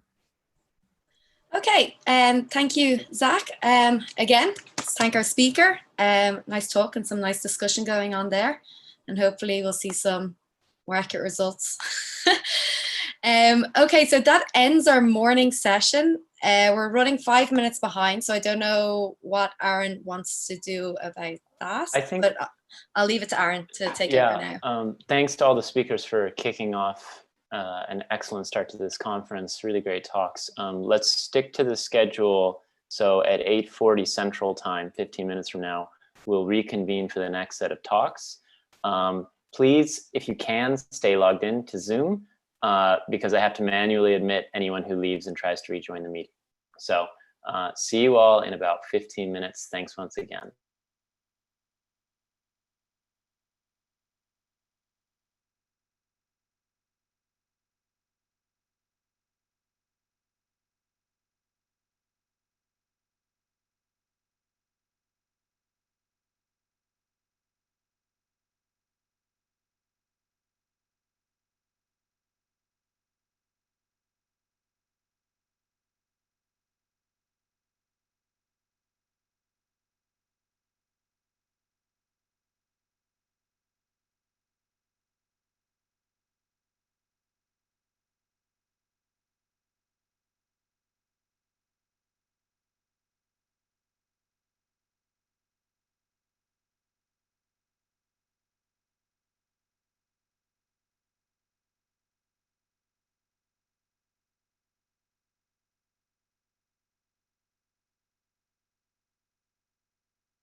For those watching the channel, we'll get started in about 5 more minutes, 4 or 5 minutes.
Okay,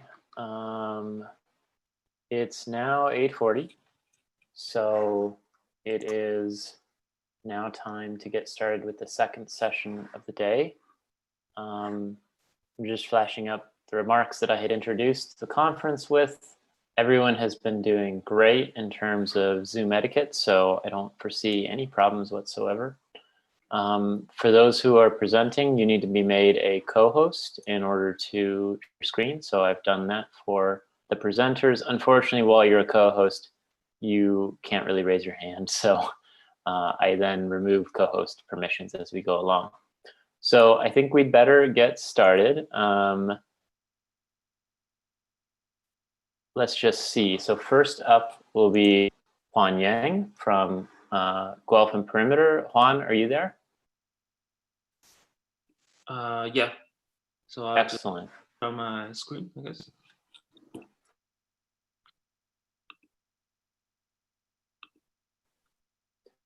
Okay, and I will flash my camera on and give you a warning when you're 5 minutes till the 16-minute limit, and then 2 minutes till the 16, and again it's 16 plus 4. So if you go over, you'll just cut into your questions. So let's begin.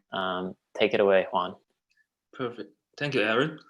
Okay, so hello everyone. So I'll be talking about multi-body interactions in memories. So the work mentioned here are done in collaboration with Beatrice, Scott, Gongje, and Zhipeng. So you may also find these two references for more details. Okay.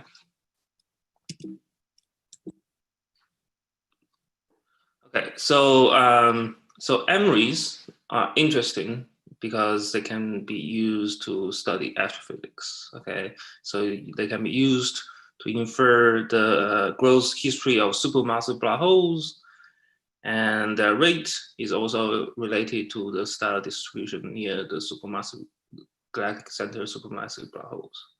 Okay, they can use to be test GR, like the Kerr metric of black holes, and the memory dynamics is often also influenced by the environmental effects, namely if there is a accretion disk that may affect memory dynamics, or if there is there are closed objects that may also affect memory dynamics.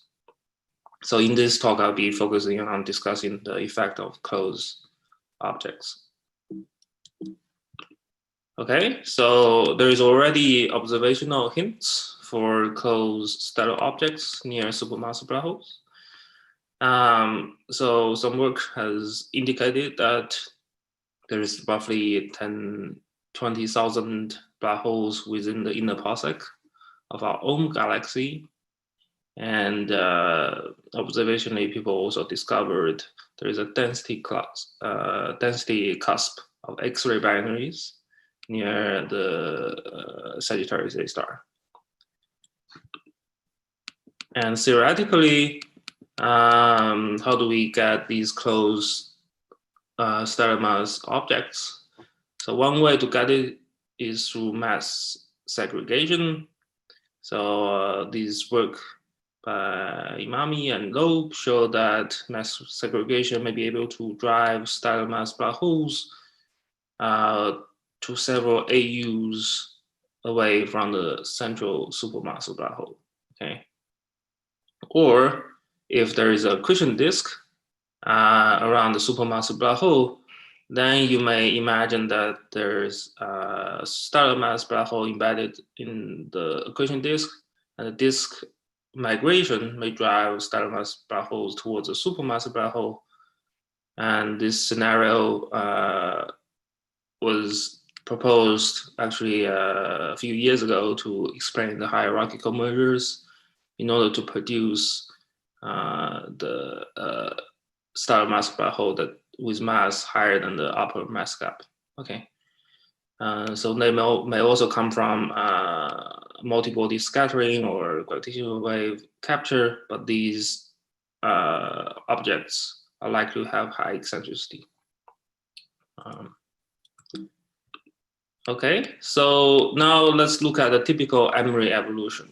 Okay, at zeroth order, we all know that the instantaneous orbit is well approximated by geodesic. So in a more mathematical form, we look at the equations, the angle variable QIs changes at a fixed rate, and the action variables or conserved quantities do not change at this order. Okay, so this is a zeroth order understanding for instantaneous dynamics of memories. But then if we go to the next order in mass ratio and include the effect of self force, then you may be able to write down equations like this, okay? So because of the axis symmetry of the background spacetime, then these terms only depend on Q theta and QR, but not Q phi, okay? So these additional self force terms. So for long-term evolution, you may imagine just take orbital average of these equations. So let's, for the purpose of this study, let's just focus on this dj d tau term and look at the orbital average.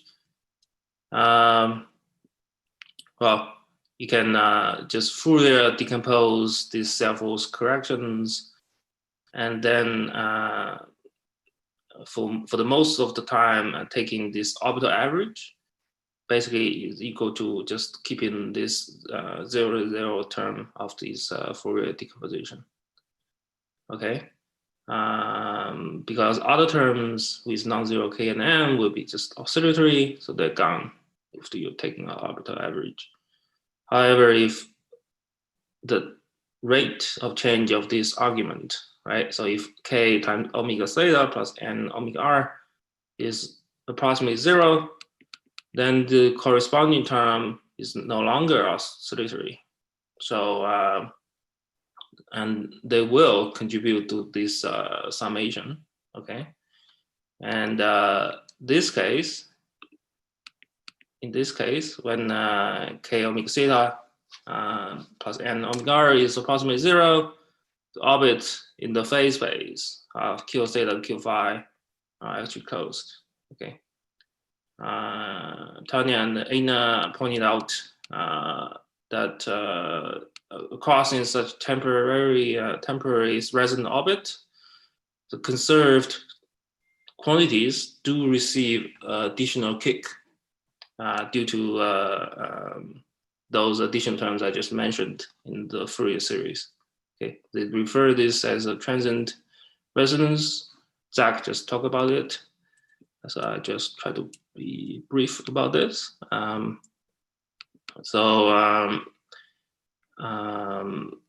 It may cause sizable modification to the Emery waveform. So we need to include this effect for this waveform for the parameter estimation of the waveform, especially for the case if we have high eccentricities. Okay. Now this is transient resonance. If we imagine there is a third body, so we have an Emery system, and we have a third body near the Emery system, okay? And obviously this whole Emery system will be influenced by the tidal force generated by the third body. And there's no longer X symmetry in the background spacetime. So if you want to include the influence of the additional tidal force, it depends on all the Q theta, Q1, and Q phi of the Emery objects. Okay, so this is the equation notion including the tidal force from the third body. But we may just follow similar argument, try to take an orbital average and look at the long-term evolution effect due to this tidal force. Okay, so the self force term we already discussed. The interesting thing is the transient resonance, but let's look at this tidal force term. Okay. Okay, so we can similarly do a Fourier decomposition, and so there are many Fourier components. Usually, just like a transient resonance case, the orbital average is equivalent to just keeping the 0, 0, 0 term in this Fourier sum.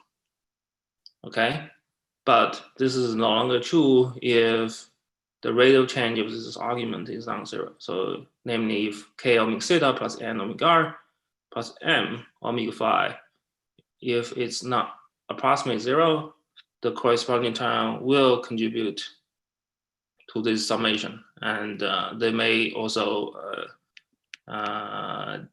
generate non-zero kicks to the conserved quantities as well. Okay, so this condition will define a new set of resonances, which we call as tidal resonance. So across the tidal resonances, the Carter constant Q and the angular momentum LZ both will receive kicks. So as these conserved quantities are perturbed, later on the orbital frequencies are also perturbed. Okay, and Beatrice, I think she reported this in Capra meeting last year. So we tried various configurations, and because the conserved quantities are changed, so the later on evolutions are changed, and we find that the accumulated phase shift for typical cases could reach order 1, okay, in this whole Emery evolution inspired stage. And order 1 phase shift, I think it may be detectable by Lisa, and in turn we can use that to infer the existence of the third body. Okay, so in this talk I want to mention about new thing. So now if we want to imagine that the third body is actually very close to the Emery system, so in that case we cannot just model the orbit as given, but we also need to consistently include the dynamics of the third body. Okay, so in the Hamiltonian formalism, we have 2 point masses, and 2 point masses are influenced not only by the background space-time, but also by their mutual gravitational interactions. Okay, so there's background contribution, and there's mutual gravitational field, perturbation field. Okay.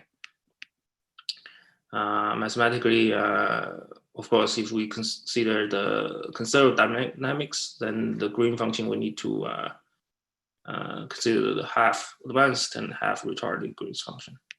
Okay. So such multi-body systems are well studied in the Newtonian regime. Okay. One interesting phenomenon is called the mean motion resonance. For example, if you look at the satellites of Jupiter, you will find that they have commensurate orbital frequencies. Okay, so if you look at the ratio, the 4:1, 2:1, etc. So the underlying mechanism to drive these satellites into these resonant conditions are their mutual gravitational interactions. Okay, it's not, so in the full relativist regime, it's not known beforehand, but using that Hamiltonian formalism I just mentioned, and if you try some manipulations and some calculation, that you will, at the end, you will find that this multi-body Hamiltonian can be reduced to something like this. Okay, so it looks like something quite simple. If the combination of these 6 orbital frequencies of these two point masses are approximately 0. Okay, so this kind of resonant condition will reduce to the more well-known Newtonian limit. If we take the Newtonian limit, then we only have 2 frequencies instead of 6 frequencies. Okay, so this kind of resonant Hamiltonian is qualitatively the same as the Newtonian case. If we draw the phase space diagram for this kind of resonant Hamiltonian, we can identify the resonant regime and non-resonant regimes. Okay, then the discussion for that is all very similar to the Newtonian case. Okay, so in the resonant regime we can find trapping. Okay, so in order to numerically demonstrate this, we modified n-body code called rebound, and we include the new post-Newtonian dynamics in that code, and we study a configuration with supermassive black hole and a single accretion disk and two stellar mass black hole embedded in this accretion disk. Okay, so these two stellar mass black holes are going around the supermassive black hole. So again, such scenario has been studied in other contexts for explaining the hierarchical mergers to produce like more massive stellar mass black holes. Okay, so now initially these two bodies are not in resonant orbit. Okay, but then they quickly, because of the under the influence of the disk force, gravitational wave damping, and mutual gravitational interactions, if you look at the ratio between the orbital period, they quickly just locked into a mean motion resonance. Okay, in this case, it is a 4-to-3 resonance. And then once they are locked into this resonance, then they migrate towards the supermassive black hole together as a pair. So it's not an individual gravitational wave damping; it's a joint damping. So then at some point when the individual gravitational wave damping is even stronger than the disk force, then you can see that this resonant locking just breaks down, and then this ratio between periods is no longer constant. Okay, and yeah, so this plot just shows the evolution of the semi-major axis. So we can see that because of the early locking, by the time the inner object plunges, this blue line, by the time it plunges, the outer object actually is quite close to supermassive black hole. Okay, so if the central black hole is an intermediate mass black hole, then the resonance may even break within the Lisa band. Otherwise, it breaks outside the Lisa band, but still, when the inner object plunges, it will feel a strong tidal force from these outer objects. Okay. All right. So in summary, we discussed tidal resonance, which depends on the static distribution near supermassive black holes, and it may be probed in some of these Emery events. Okay. And in AGN disks, pairs of black holes may lock into this relativistic mean motion resonance orbit, and then they can migrate together towards the central black hole. Okay, so this maybe is another way to produce closed bodies near the Emery system. All right, I think I'm here and I'll take questions. Great, thank you very much, Juan. Are there any questions for Juan?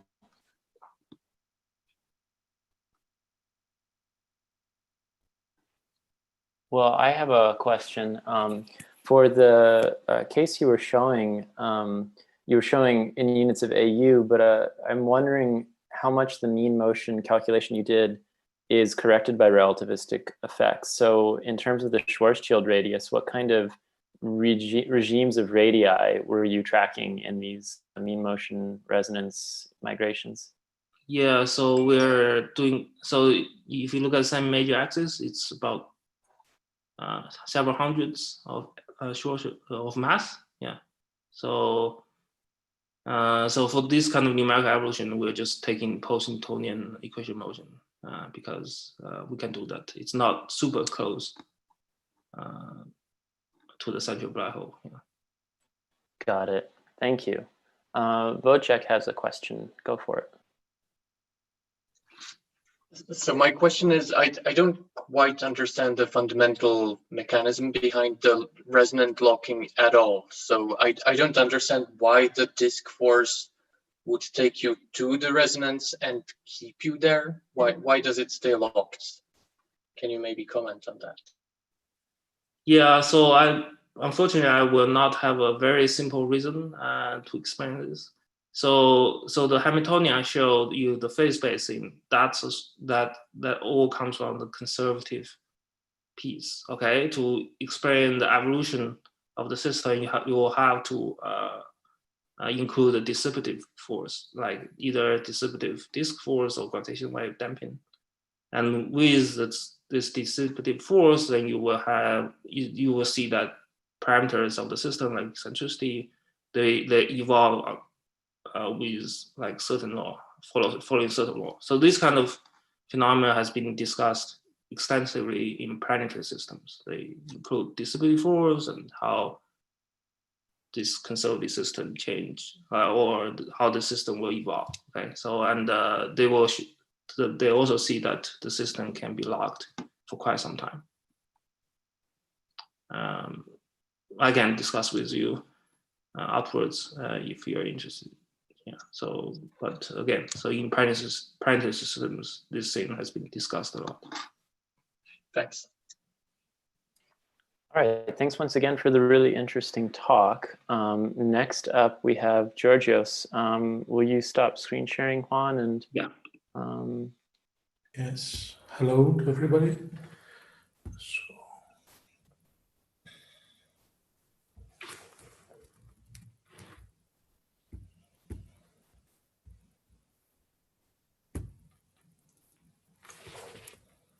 All right, that looks good. Okay. Take it away when you're ready. Okay, let's go. So I must apologize first of all because I have been in the field for 10 years, but this is the first time I'm participating to a Capra meeting. As I can see that this was a big mistake. So, and this is also an opportunity. I was initially planning something else, but after I have discussions over the waveform white paper that we're writing for the LISA consortium, I understood that there were problems of understanding the language. So I'm coming from a school of nonlinear dynamics, and sometimes, let's say, the words that I'm using are common with the words are used in the community, but sometimes they mean different things. So I decided to change a little bit the structure of the talk, and it will be more an effort to bridge this gap. This when we say something like prolonged resonances, what we mean. And let me start. I hope it will not be so pedantic, but let me start something that was mentioned already. Small perturbations can destroy the integrability, or I don't know if, let me say it like this from the Zach's talk, if the integrability hypothesis holds. But in some cases, we know that it doesn't hold. And this is when we have a secondary spin. And if we have a distribution around the black hole that is self-gravitating, like rings, Morgan disks, accretion disks, or halos, or things like this.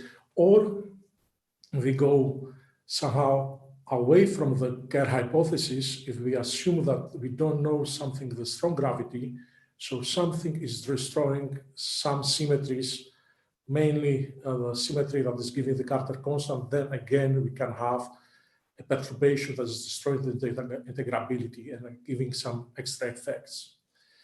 And these extra effects are basically given by this, are growing with this square root of epsilon of this small perturbation.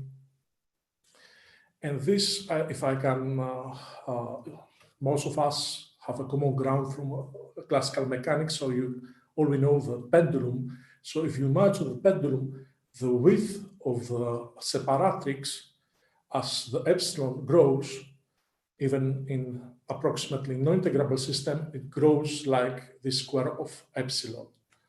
So, and the Q is basically the time that the whole thing will be evolving. The Q here is the mass ratio. So if we have a resonance, this was analyzed already, then this equation holds. And if most of you have seen from Zach's and the previous talk that we focus on small integers. The case here has to be small integers, so the resonance has some impact. But it can be not only 2/3, it can be 3/4, 2/5, anything. But as the resonance, as the integers grow, the impact of the resonance will be less and less. So I will talk a little bit about the non-integrability effects like prolonged resonances, and I will give some hints at the end about how chaos can be relevant. At least it's not yet excluded, because one of the consequences of non-integrability is chaos. So now this is schematic. This is supposed to be Poincare sections. As I don't know if everybody's on the same page, what is a Poincare section, so allow me to describe it. Basically, you can imagine it on the horizontal, you have the semilatus rectum, and on the vertical axis, you have some action, or the momentum, the radial momentum, let's say. Then if you have the integrability hypothesis holds, then all the orbits that are away are the quasi-periodic. They live on the tori. So yeah, one step back. What is a Poincare section? So what we choose is certain actions. For example, we can choose the energy and the angular momentum that translate to certain actions. We freeze them, and then we variate one action. Just let's see the radial action. And we also variate here on the horizontal, the radial distance of the semilatus rectum. So in this case, we have taken a section in this phase space, and this section is usually taken on the equatorial plane. So we have theta is equal to p half. And what we do each time the orbit crosses the section with certain orientation, we register this point. And if we take, if we revolve the orbit, then on the surface of section, away from the resonance, we have the smooth curves, which are quasi-periodic. You have one outside and one inside. When we hit a resonance, we will have discrete points. The number of these points will be infinite, but they will be, the number of periodic orbits will be infinite, but they will be discrete. So if I start here, I will go just to these 3 black points, or these 3, it depends on the initial conditions. Now, if I perturb the system, now we go to the KN theorem, these quasi-periodic orbits will survive of the Poincare section. What will happen to the resonance is that most of these orbits will dissolve. Half of them will become stable and the other half unstable. And this is the structure that you see here. You see some sagmatic points, which are the sources of chaos, because from there asymptotic manifolds stem. If you take it from something like the pendulum, you could see the separatrix here, but this is the non-integrable case, so we see the asymptotic manifolds. And we have the islands of stability. So around the stable points that survive from the perturbation, some stable regions have formed. Georgios, I'm sorry to interrupt you. The very bottom part of your slides are getting cut off, and I think the share you're looking at doesn't quite match ours. So as you point to features on your diagram, your pointer's not quite where you intend it to be. Do you think you can try to full screen your slides? It's full screen right now. We see the entire PDF together with the side scroll. Okay, let me try it again. So now? No, we still see only a segment. And now? No. Okay. Zoom is not picking up the correct desktop, is what Leo Stein is saying. So it may be picking up a presenter's view rather than your view. I will try to reload.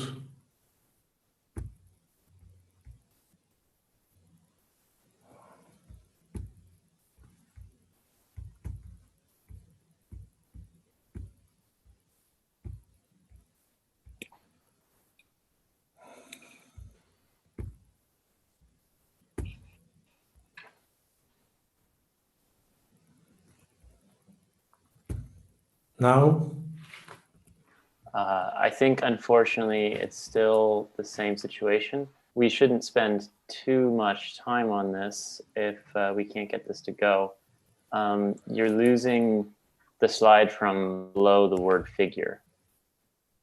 So you'll lose part of your slide, unfortunately, on the next slide. Yes, this is looking better. Okay. I will leave it like this. It's okay. So I don't know what you missed, but okay, I cannot restart. So I'll try to run a little bit. I think it was fairly clear. I just wanted to stop you before you got to the next slide. Okay. So what is the difference? The main difference is that when we have the integrability hypothesis, if we take this region around the resonance and said, okay, we want to hit exactly the resonance, use a Monte Carlo and try to hit it. The probability to hit it is 0. I'm not talking about the spiral, I'm saying the conservative part. Try to hit it, it's 0. If you go to the non-integrable case, it's not anymore 0. It's actually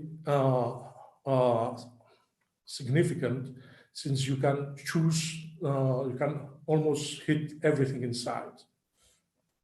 So I can have different inclination, eccentricity, semilatus rectum, different combination of the frequencies giving the same resonance. And this doesn't hold only for the surface of section, which I choose an exact energy angular momentum. It goes through different. So you can imagine that I change slightly this energy angular momentum and choose another section. I will have similar structures. So what's going on is that we have these resonances are significant. So if you hit them, you will stay in them.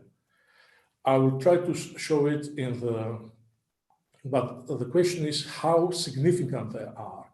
So one way to see it is to look how they grow.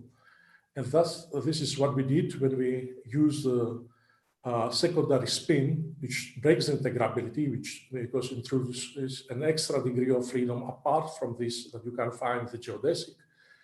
And we went to the action angle variables.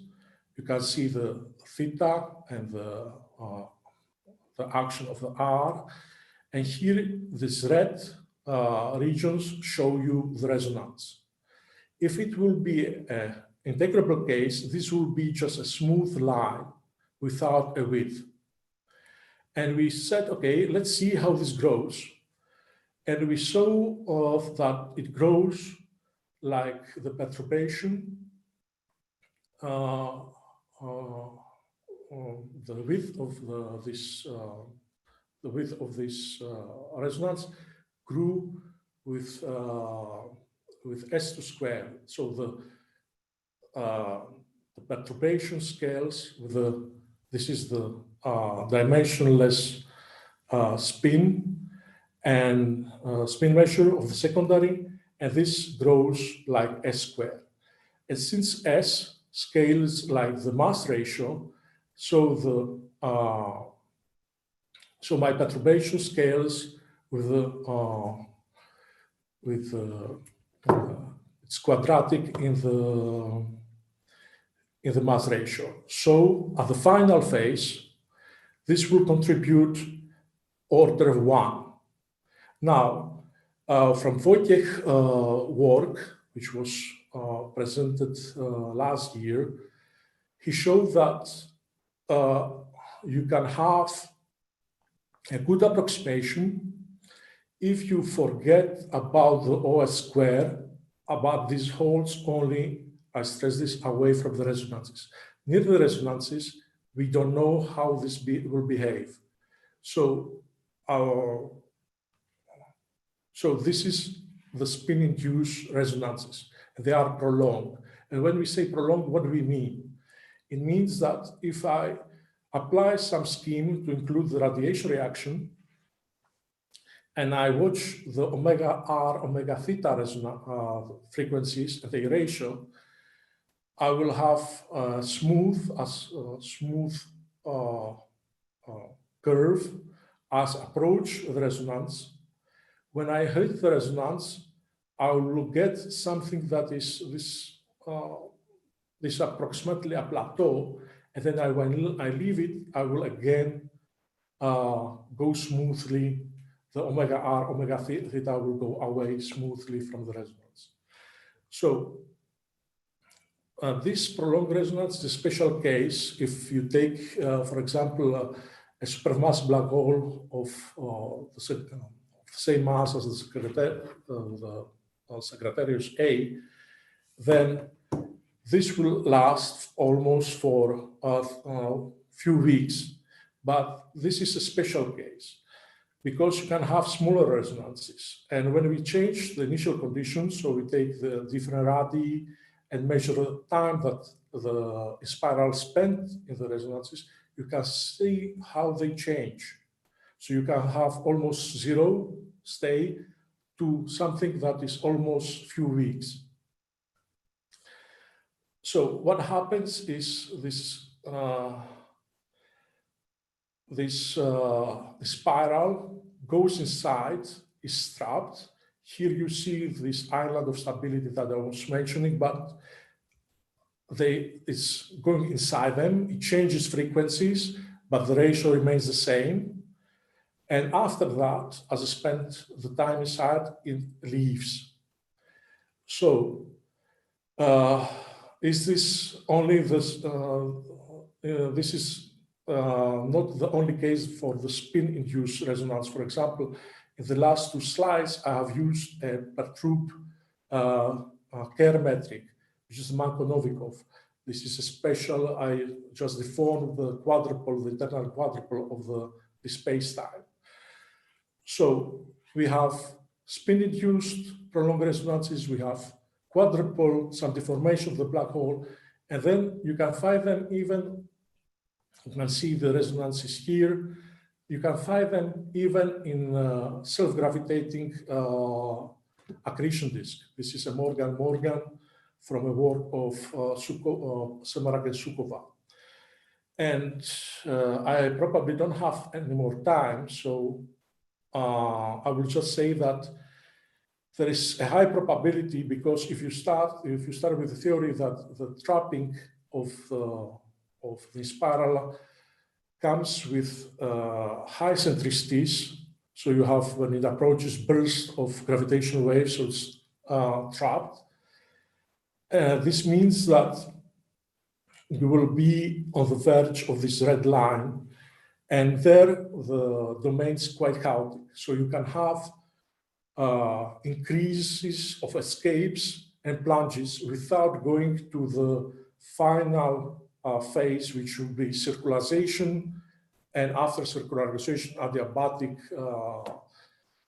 Let's say the circularization is also adiabatic, but the spiral will go to the merge. The last thing I would want to connect with the previous talk is that this is Arnold wave. It's the usual thing in planetary systems. So if you have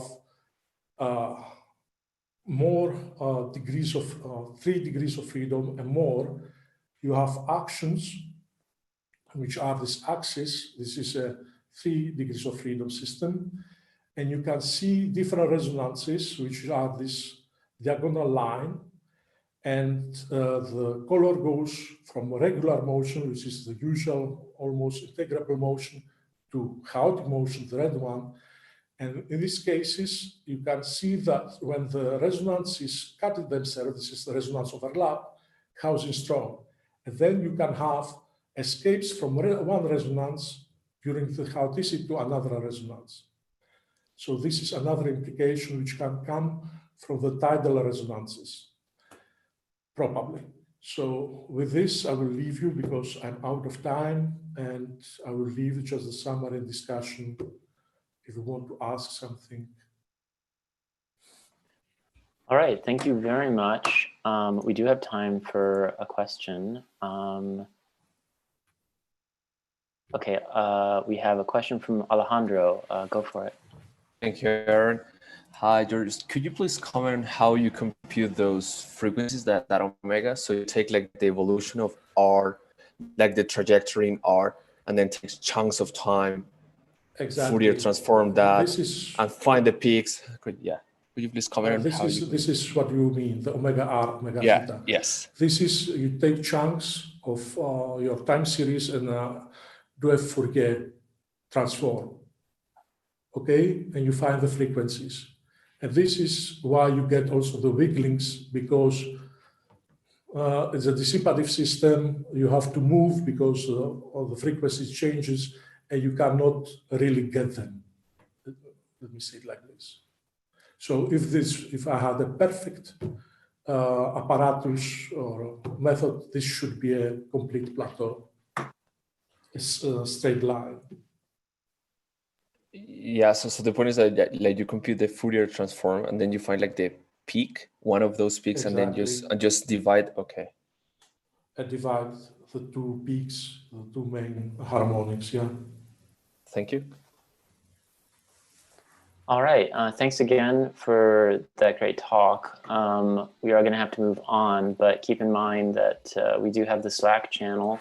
I'll send around a link to that again via email, and that's a great forum for further discussion. So next up, according to the schedule is, I believe, Alvin. Yes, it is Alvin Chua. So Alvin, can you attempt to screen share?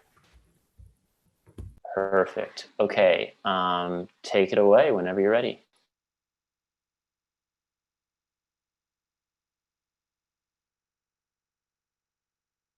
If you're speaking, we can't hear you because you're muted.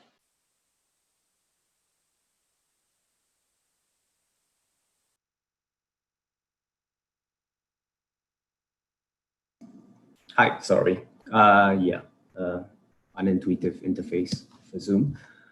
Right, sorry about that. So thanks, Aaron, for the introduction. So today I'd like to introduce a new Emery waveform model, which is the combination of work that's actually been done over the past year or so in collaboration with Michael Katz, Niels Warburton, and Scott Hughes. So this new waveform is designed to be fast enough for data analysis, but it's also fully relativistic in the sense that it does not rely on weak field approximations like the Klutsch models. So we're hoping to release both the source code and its accompanying paper sometime next month. So in this talk today, I'll give a more high-level introduction to the model first, and then Mike will expand on some of the implementation details in his talk right after mine. Okay, so in gravitational wave astronomy, waveform modeling is part of solving the forward problem. So that is to construct a map from the astrophysical parameters of a source to the detector response observables. So the inverse problem is then to find a map from the observed data back to the source parameters. And this is done by using waveforms within data analysis in order to perform search and inference. So both of these procedures are actually more difficult for MREs than they are for other important laser sources. And this is not even considering the broader astrophysical environment of MREs, which I won't go into here, but it's an area that's also full of unknowns and open problems. So there are three difficulties in the modeling and analysis of MREs. So the first, of course, is accuracy, which has historically been the main focus of the Capra community, and for a good reason. And that's because MREs are very strong field, high SNR sources that require very accurate modeling in order for us to find and characterize them.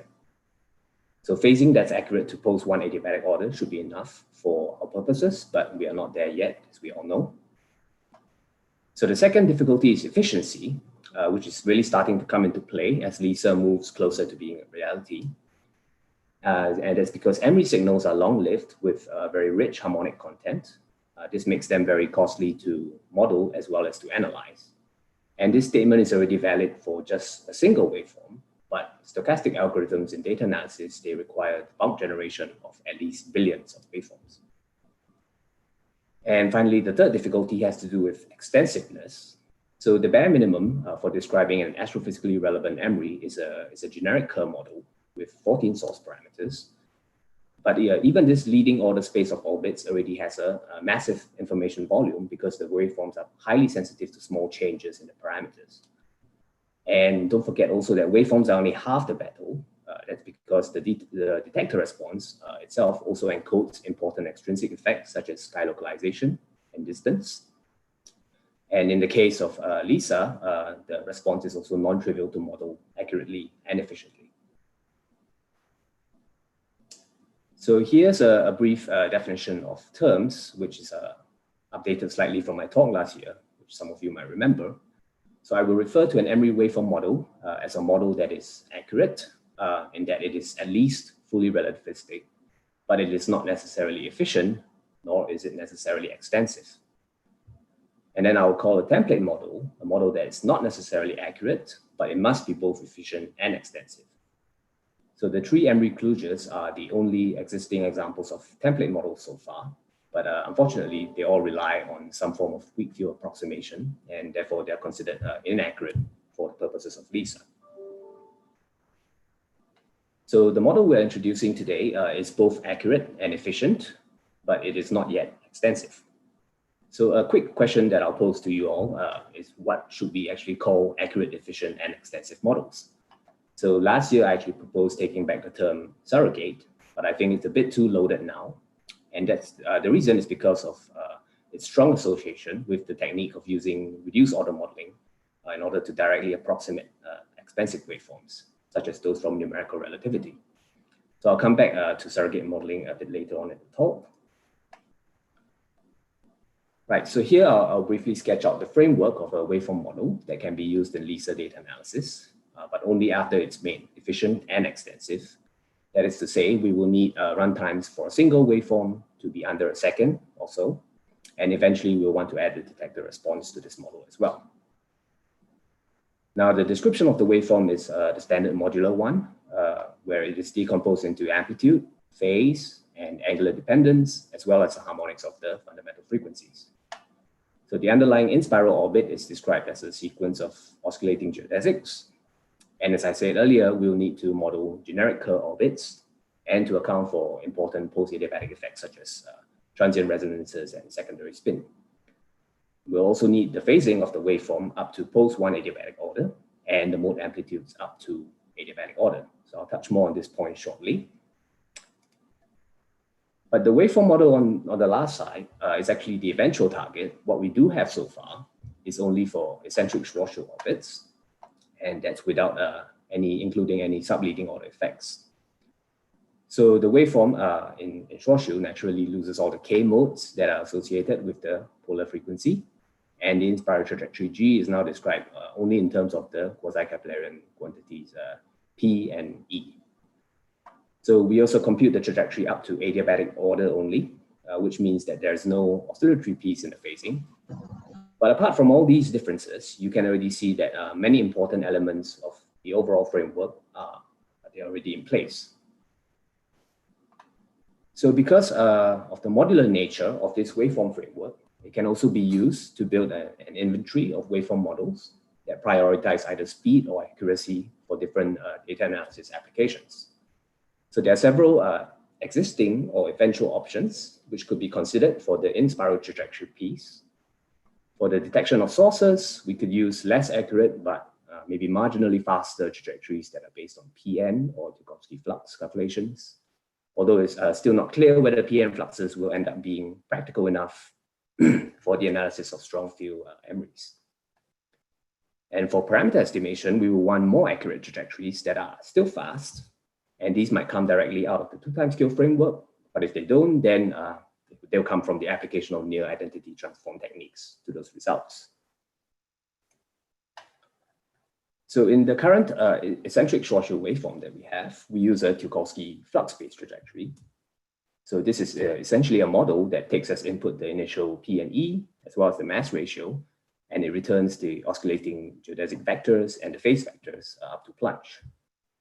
So the fluxes are obtained from numerical Tchaikovsky data that's computed at very high accuracy on a dense grid P and E space.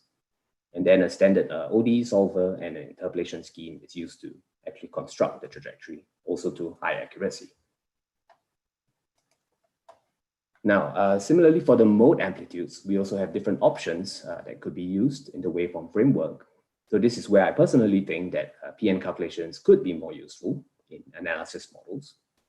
So for example, there are some new 5PN generic Kerr amplitudes from the Japanese group, which might be accurate enough at large separations and low eccentricities in order for them to be used directly.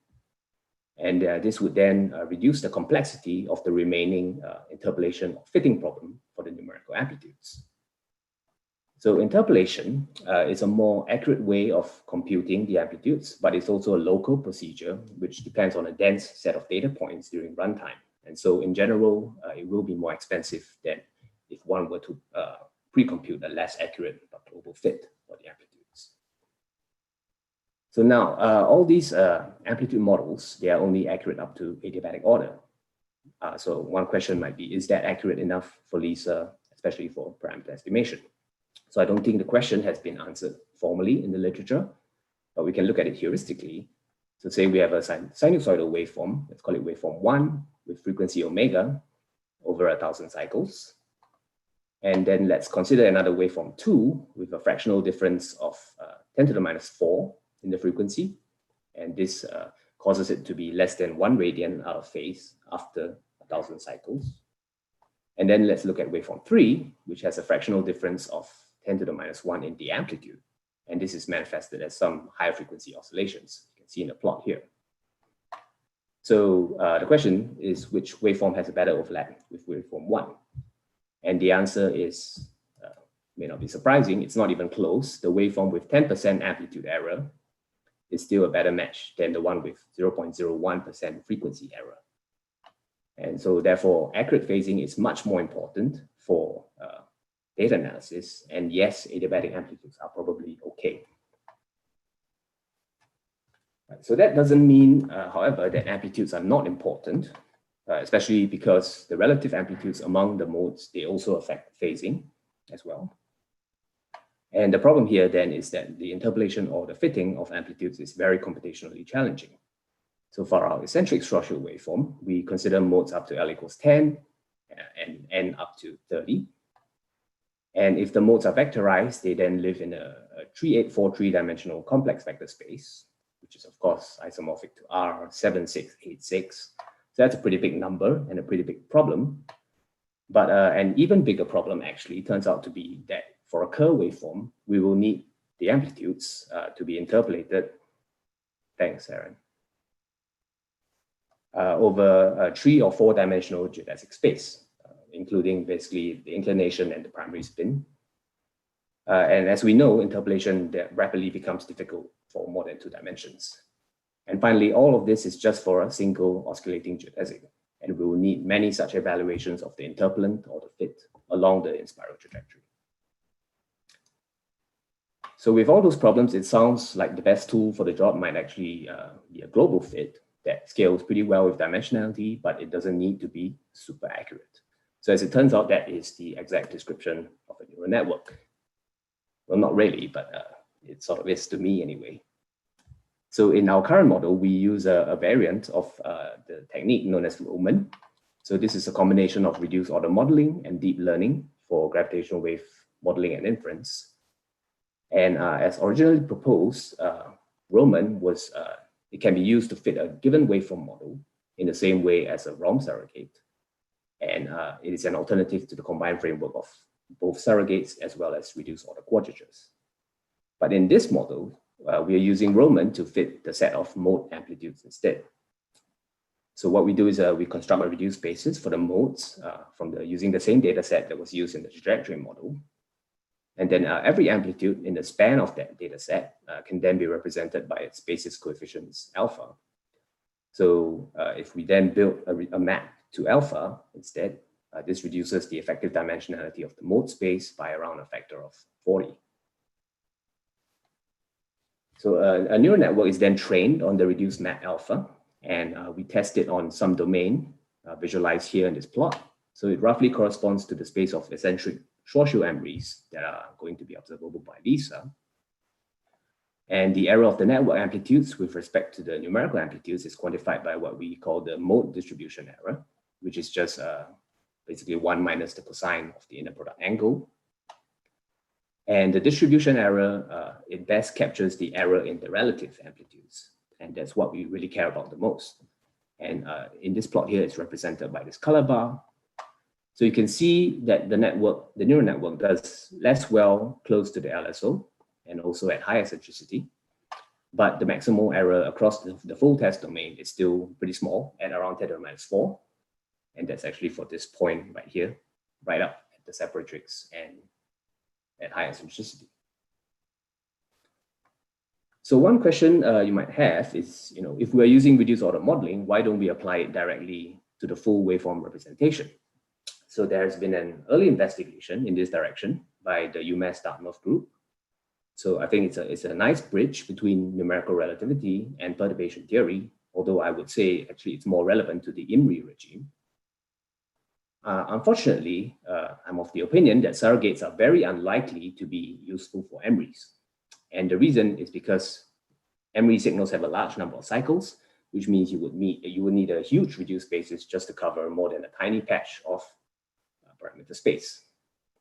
So in fact, even the NR surrogates themselves are barely viable for LISA massive black holes right now, because they don't have enough cycles, but also because the accuracy that they can achieve, maximum mismatches of up to 10 to the minus 3, that also falls short of what is required by LISA. So back to our waveform model. So our main implementation is designed for native use on a GPU, although we are planning to release a CPU version as well. And part of this is in line with other recent work done by some of us on using GPUs in gravitational wave modeling for LISA. And Mike will tell you a bit more about this in his talk. But I think the real motivation for using GPUs in this waveform model is really that neural networks are inherently very parallelizable. And that's because they are essentially composed of many linear algebra operations. So with our current model, we can achieve speeds of between tens to hundreds of milliseconds. And this is for analysis length waveforms with a few million points, and also with full harmonic content. And importantly, we don't sacrifice much accuracy for this speed either. So this is quantified by comparison to a slow fiducial waveform that uses dense interpolation. It takes about an hour to compute on 10 CPU cores. Now for the worst case MRI in our domain of validity, so that's indicated by this red trajectory in the plot here, we find a waveform mismatch of around 10 to the minus 4. So this level of mismatch is actually enough for parameter estimation in LISA, since it allows us to measure the parameters of high SNR MRI without incurring significant bias from model error. So although our current work is almost complete, there's of course much left to be done. So there are some obvious next steps in extending this work. The most important of which is to add more physics to the model, such as the primary spin, first order self-force, and maybe transient resonances.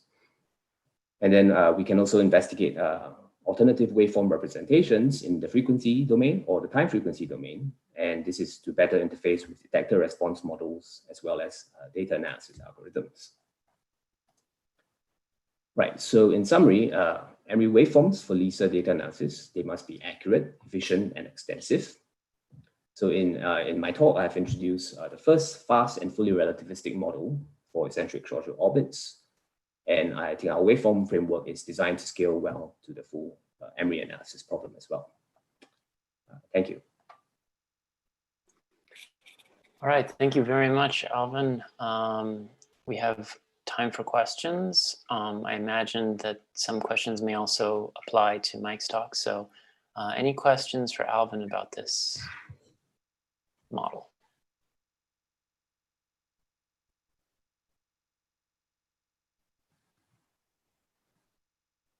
Yeah, Adam, go for it. This is more of a comment than a question.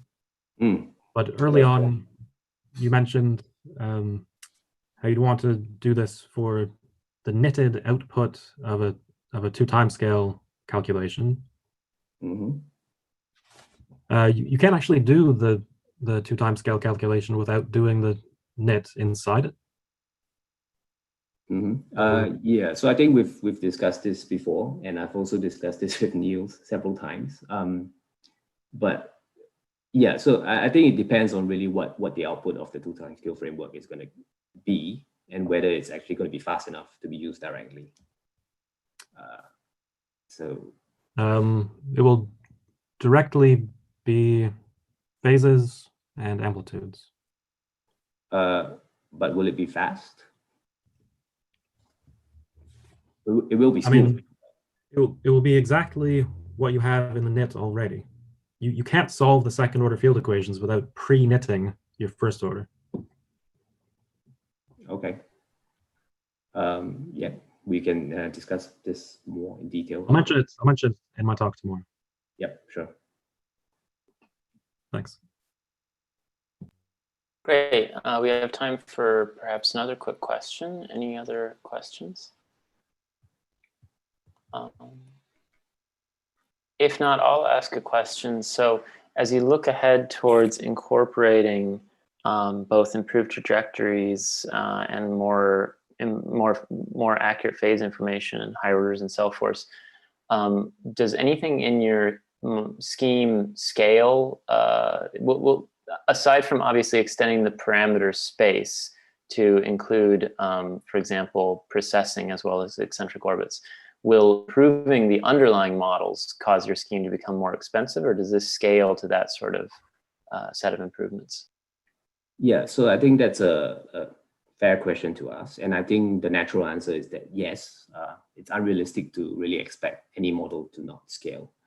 But I think, so what the point that I'm trying to make here, I think, is that neural networks, they are pretty much, I think that they are actually the best tool for the job, because really nothing scales well with dimensionality, but neural networks scale as well as any other technique out there. So I think when we extend to Kerr, so I think the hardest part will be, actually having to interpolate the mode amplitudes across a high dimensional space, which includes the inclination and the primary spin. And that may prove challenging. Yeah, partly because of the neural network itself, getting it to fit the amplitudes, but also even generating the data set just to train the network, that's going to be challenging as well. But yeah, we're hopeful that this framework is the way forward. Okay, thanks once again. With that, let's turn to Mike Katz of Northwestern for further details on this new model.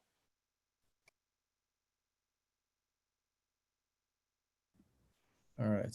Hi, everyone. Let me full screen and share here.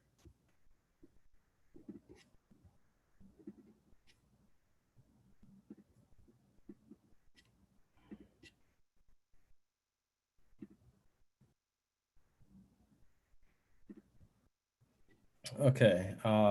Let me know if you can't hear me or can't see it, but otherwise I'll begin. Can hear you and can see it. Perfect.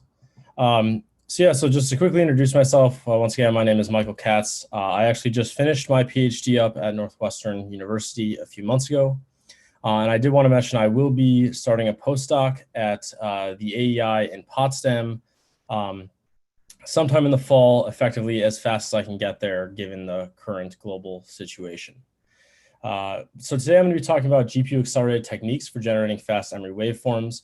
I'm presenting on behalf of Alvin, Niels, and Scott. So you just heard a little bit about this from Alvin. I think he gives a very good introduction to our model and really explains it kind of well in terms of the type of techniques that we have used.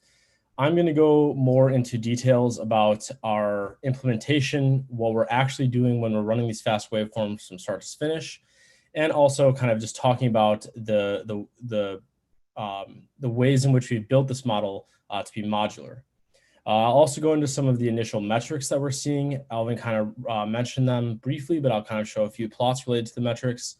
And then at the end, I just want to take a minute or two to comment on GPU accelerated techniques in general in the gravitational wave community, and specifically today, I guess, more with Emrys.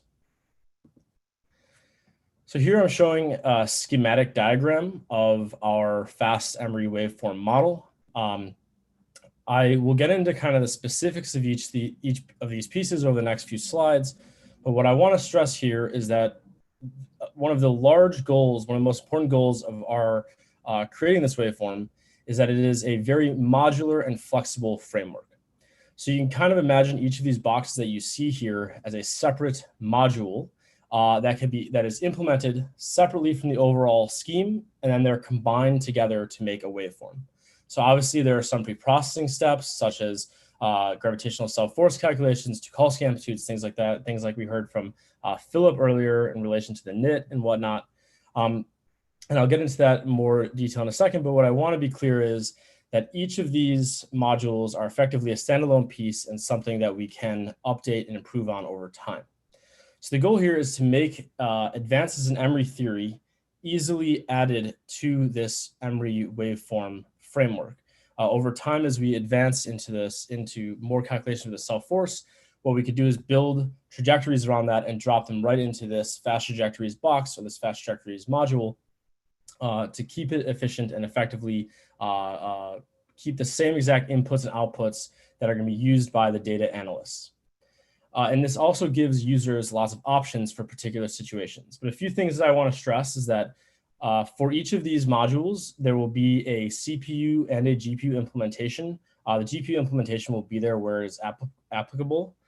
And it will also be part of the black hole perturbation toolkit. And part of the point of building the waveform like this is we want it to be community driven. So if you have a specific trajectory model that you want to build into a module, you can drop it directly into this framework. If you have a way to improve our amplitude generation, you can build a module around it, drop it directly into this framework.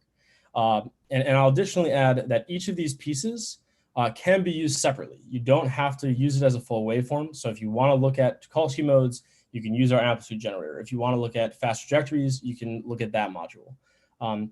So this really helps with the overall flexibility and kind of moving this overall model into the future.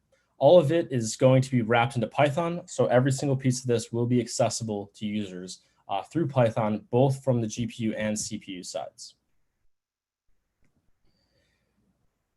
So the first model we have here is the trajectory module. As Alvin said before, we're currently using an adiabatic trajectory. What we have given the option of in the adiabatic trajectory module is you can do this with or without upsampling. So that effectively means whether or not your integrator is taking large steps or very dense steps. So this really just affects the sparsity of your trajectory. As we move into the future, obviously we'll be building trajectory modules around the gravitational self-force, the NIT, 2 timescale framework, as Adam just alluded to in his comments. Obviously, we'll have to discuss that as we move more into the future. And we'll also offer different integrators, which mainly just affects the sparsity of your output. We find that even the integrators that take very large jumps are accurate enough for our purposes in terms of data analysis, but they will be there for the option for the user in different situations. Now, the output of our trajectory module that we're currently using in terms of what is actually happening in the code is we are generating a trajectory of phases and orbital parameters that is on the order of 100 or so points. Following the trajectory module, we then determine the amplitude. I won't get into too much detail about this, as Alvin talked a lot about this. So we have our reduced order model plus neural network module. This determines amplitudes quickly and accurate enough for our purposes. We will also include a direct 2D spline interpolation per mode over the space of P and E, since we're just doing Schwarzschild eccentric right now. This is a bit more accurate than Roman, especially in kind of the quieter modes, but it's much slower. And as Alvin said many times, it will not scale very well once we go beyond 2 dimensions. So this is why we really believe that looking for solutions in the kind of reduced order model and neural network space is most likely the way to go here. But we will include that spline interpolator because it's what we use to build our slow waveforms against which we compare our fast waveforms. Now, after we have the phases, the trajectories, and the amplitudes, we then build the waveform. If we have built the amplitudes and the trajectories in an efficient way, the waveform creation effectively becomes the bottleneck, and I would say a very strong bottleneck. So implementing this piece in an efficient way is extremely important. So we offer 2 modules to do that. One is a direct summation, where it literally just takes your phases and your amplitudes, combines them into a waveform. For this, you would obviously want to use a dense stepping trajectory, which is it's effectively this that we use for, once again, our slow waveforms against which we compare the fast waveforms. But the kind of more important implementation in terms of waveform creation that we have is an interpolated summation. So what effectively happens is we generate our trajectories on a sparse trajectory of about 100 points. We analyze the amplitudes on that sparse trajectory. So we end up with phases and amplitudes within each mode over about 100 points over the in-spiral, and then we do a cubic spline in time, one-dimensional cubic spline within each of these modes and for each of the phases. And then in a very efficient GPU-implemented kernel, we interpolate these values at the desired time points and sum them in a very efficient way that uses memory on the GPU in a very special and an efficient manner. So ultimately, this is the portion of the waveform that really gives us our kind of end speeds that we ultimately see. On the right here, excuse me, you're looking at a plot of 2 waveforms, actually. You have a slow waveform in blue and a fast waveform in orange. As you can see, the slow waveform is completely embedded under the fast waveform. This is kind of how accurate our waveform is. You really have a very, very strong overlap, and I'll put some numbers to that here in a second. So in addition to these modules, we have utilities. The most important of these utilities is a mode filtering module. So what this does is it takes our sparse trajectory of amplitudes over 100 points or so, and it figures out which modes contribute a non-negligible amount of power to the waveform in the end. So this effectively eliminates modes from consideration that do not contribute strongly to the waveform, which allows us to generate our waveforms more quickly by not wasting computational time on modes that don't contribute. This is shown kind of in the plot on the right. This is effectively showing the number of modes that we end up using for a variety of different emeries. Here, the horizontal axis is the fractional accuracy on the total power. So this is effectively a tuning parameter that lets us trade off accuracy for speed. In certain instances, like for search, we might want to have something that's faster, maybe a little less accurate. When we want to do PE, we might do something that's more accurate with sacrificing some speed.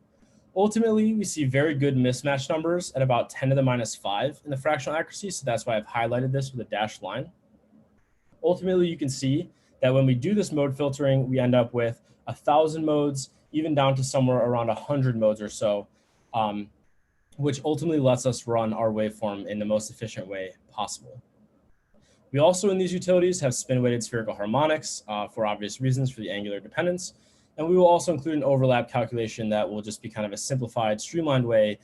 If you want to compare your waveform to it, or if you want to build a module and then test your mismatch, those things will be included. Now, given all these modules, we have finally been able to assess our mismatch, at least in terms of a preliminary analysis. So that's kind of shown here on the right for year-long in-spirals. Just to be clear, for some of the larger p-values up towards 14 and 16, we do not expect these to, or they do not plunge within a year. But just for this preliminary analysis, we've limited the analysis to year-long end spirals. So even though they haven't plunged, we'd stop it at a year for some of those. But as you can see, our mismatch values are very strong. Alvin alluded to this in his talk. Really, the maximum mismatch that we see is about 3.5 times 10 to the minus 4.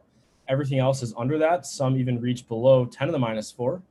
And these numbers are very encouraging, especially for this early in the game and kind of this first iteration of these fast waveforms. As Alvin said, we can effectively already do a parameter estimation analysis without bias at this low of mismatch. So that's a very encouraging result. Now, with those mismatch numbers, they don't really mean much if we can't analyze our waveforms very quickly. So that's obviously something that we wanted to ensure. So here, once again, in PE, we're looking for waveforms on the order of tens of milliseconds, hundreds of milliseconds. But as Alvin said, definitely under a second. We cannot be over a second. And just as a reminder, this is for a GPU implementation. For a CPU implementation, we expect numbers that are similar to the Cluj models in terms of overall waveform timing. So here, once again, I'm showing this tunable parameter, the fractional accuracy on the total power, with it highlighted at 10 to the minus 5 once again. And as we can see that for a variety of MREs that we've run, our waveform timing is under 100 milliseconds. It can even creep down towards 30 or 40 milliseconds for some of those MREs, especially if they plunge before a year. What we consider to be our worst case MRE is shown in cyan and the light blue on the top. This, even in our worst case at 10 to the minus 5 on the total accuracy, or fractional accuracy on the total power, we're still below 200 milliseconds. So these timings are very encouraging. Once again, you can compare this to an hour or so across 10 cores on a CPU. So seeing these numbers is very, very encouraging and effectively says we can already start to look at parameter estimation analyses with this waveform. Now, given all this kind of computational framework in which we built these waveforms to be fast, I also wanted to take a moment to kind of talk about accelerating gravitational wave computations kind of at the large scale across the gravitational wave community. And my goal for this is to encourage you all to think about where in your work, where in your calculations can we use more streamlined codes, accelerators like GPUs, in order to move our science forward. And I have the main goal written here. The main goal here is to accelerate calculations necessary to moving our science forward. So I'm going to briefly go through some examples in other gravitational wave contexts, just to give you an idea of kind of the breadth of the usage of these operations. And then I'll kind of discuss very briefly at the end, how I'm trying to think about this in an MRE context. So we're currently using this for massive black hole analysis with LISA in terms of parameter estimation. Our waveforms combined with the LISA response and likelihood calculations are 500 to 1,000 times faster than with a basic CPU implementation. We're also using these on the electromagnetic side to search for white dwarf binaries in large electromagnetic surveys. With these accelerators, we were able to show that we can include other parameters in our search, and therefore we can find some of our most important binaries on the short period side shown here in orange with high significance, whereas previously we could not find these very important binaries with the current search methods or the previous search methods that were used. Other groups are using this for ground-based observations in terms of population inference. And as Alvin kind of quickly alluded to, we have a GPU version of the AAK. You can see some of the CPU timings of the Cluj models on the left and how they compare to the GPU timings and one run through of our fast MRE waveform model. And as you can see on the right, with the AAK versus the GPU AAK, we ultimately see that these are 800 to even 1,600 times faster than the CPU version. So with those said, I am now wondering, what can we do with your codes? Are there Mathematica codes that we can scale? We can port them to C. Are there regions of your codes where we can parallelize them with GPUs and leverage that computational power in order to push further MRE science? An example of this is McKinnon, Forrester, and Khanna from 2012. This is kind of the framework in which I'm thinking. So what I'm just trying to encourage you all to do is to think about where in your work we can use these technologies. In order to, take a calculation that might be bottlenecked by speed and improve that, maybe you have a calculation that is already complete, but it really needs to scale. This is something like, the gravitational cell force calculations. They might be done, but we need to scale them in order to make them useful for data analysis. So that's really my ultimate goal, is to push the Emery science forward and get us closer and closer to an accurate and fast data analysis waveform with Emery's. So I encourage you all, please feel free to reach out to me if you have any questions about this, if you have any thoughts, ideas. I'm happy to share my opinions, happy to discuss with you. So please feel free to reach out to me. So overall. All right. Oh, sorry. I thought you were finished. Please continue. Oh, no problem. Just a quick 3 summary points. So our framework is built to be modular, and it's easy to add improvements. We want this to be a community-driven operation where we're improving this model over time, but we have kind of the same inputs and outputs, which makes it easier for the data analysts. The mismatch in speed we're looking at is already sufficient for data analysis. So this is extremely encouraging this early on in the game. And overall, I'm just trying to encourage the community to think about where these computational improvements can come in. One thing I've learned over the past few years is these computational improvements can really push forward important science that is held back when not leveraging this type of computational power. But other than that, thank you, and I'll take any questions. All right.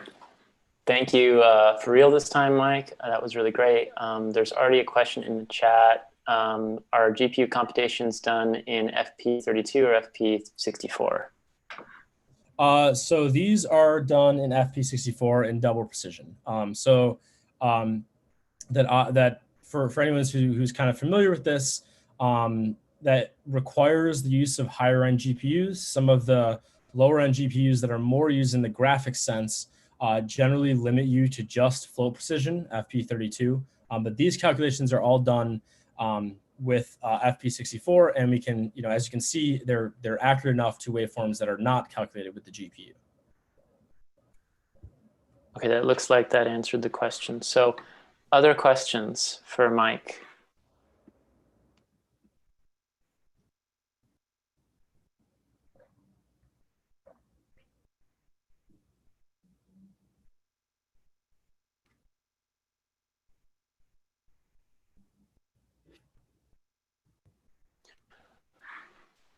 Well, as we're running a little bit over the scheduled time period, I think we'll leave it there, but I encourage everyone to contact Mike and Alvin to discuss that further, and perhaps it'll also be a point of discussion here in this afternoon session.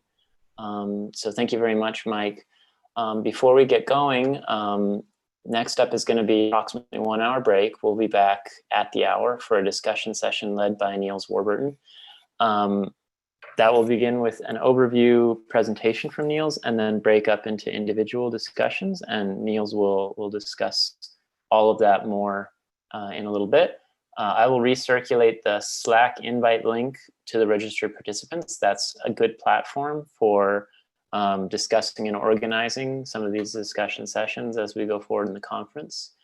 So I want to thank everyone once again. I want to really thank the speakers for doing an excellent job kicking us off. We will return at the hour on a different Zoom call. Please use the second Zoom link in the email you received over the weekend. And I'll see everyone again in a little less than an hour. Thanks all. Bye.